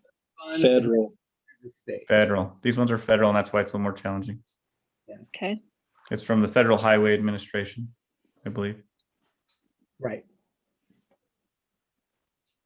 So anyway, great. That's great. So pretty excited about that. Now it will take some time. It's 5 years is when we're slotted for that. However, there might be we've seen this happen in the past where projects aren't ready, they're not prepared, and there's some extra funds. And if we're shovel ready, we'll be first in line for the funds. So we might see it sooner than 5 years, but was it just need, or did design have anything to do with it? The fact that we, did the bike lanes and things like that. Kevin? All that is factored in. There's a combination of those factors. We receive a score based on each of those things. We could show you the rubric. You'd probably be interested in seeing that, Councilman Fillmore. So I would, yeah, if you want to send it along. Yeah, they did like the bike lanes, but they also did like the center median. The UDOT representative was there. He said that the center median is important in some of their projects for turning movements, but we showed them the bike lanes or kind of the shoulder, kind of the shared shoulder from Parish to First South. And they did like that, and they did take that into account. Great. Good. Well, great work. Thanks. And I'm glad you misspoke, Brand. I was going to be mad at you for tearing up 400 West if that like we don't need to tear up 400 West. What are you talking about? Everywhere. Well, we're going to redo Main Street. After We've already done a quarter of it, so. Great, thank you. Thanks, Kevin and Jacob, for hopping on. Next item, I just wanted to let you all know, and thanks to council and staff, we have completed our first round of interviews for the finance director and public works director. They're going very well, and hopefully we'll have a decision soon to share with council and let you know. But it's been a long 2 days. It's been great though, getting to know all of our candidates. We'll keep you updated on that. And then with that, we'll be posting the city recorder this week for recruitment. We'll have it open for 3 weeks, and then we'll go from there, and we'll reconvene an interview panel to meet to do that interview once again. But with that, I do want to make note of Jennifer has run this meeting tonight, and I think it's been flawless. So I want kudos to Jennifer. Honestly, we've been trying to I've been trying to text her, make sure she's okay, but honestly, she hasn't reached out to me too much, or actually not at all. She's been running it. So thanks to Jennifer for stepping in and fulfilling the city recorder responsibilities in the meantime. I think she's doing a great job. And to Councilor McEwen's point, I do want to share from our conversation earlier regarding the American Rescue Plan. Here's why we're waiting for the guidance, and I'll share what's in the bill. Identifies 4 eligible uses: response to medical health emergency or its negative economic consequences, which is the broadest category of them all; provision of premium pay to eligible workers; revenue replacement; and investments, and this is the infrastructure, investments in water, sewer, and broadband. That's it. So it doesn't mention anything about streets, and this is where it gets interesting. And before you ask about Utopia, I already mentioned to the Deputy Secretary of Transportation when I had a call with when we had a call with them with my group with ICMA, can we use that to help pay off bonds? And because can we use some of those funds to actually repay bonds, since we are proactive and already installed the broadband in our city? And he said he'd take that back. So hopefully, I don't know if we can, but it'd be great if we can use some of these funds to pay off some Utopia, if that's a possibility. So that's why it's limited, and that's where I'm waiting for the Treasury guidance to see what we can use the funds for. I don't know what the state's doing, to be honest, Councilor McEwen, by having sessions already to discuss it when there's no guidance yet. But I think they're just lining things up, and that's why with like talking to Mike earlier, I think any one of those capital equipment purchases would fit into any of those categories successfully without even a huge stretch of the imagination. We'll see where that goes. And the last thing I have is, and probably the most important, is my daughter took her first steps today. So that's, she took 4 steps on her own. So it's a big deal. Pretty excited about that. Anyway, nice. That's all I have, Mayor. That's very nice. That's a heartwarming story to end on. So thank you, Brad. Happy birthday. Oh, thank you. Appreciate that. Unless there's something else, I guess I'm looking for a motion to adjourn. So moved. So moved. All in favor? Aye. Aye. Have a great week. Thank you, everybody, for all your service. Thank you. See ya.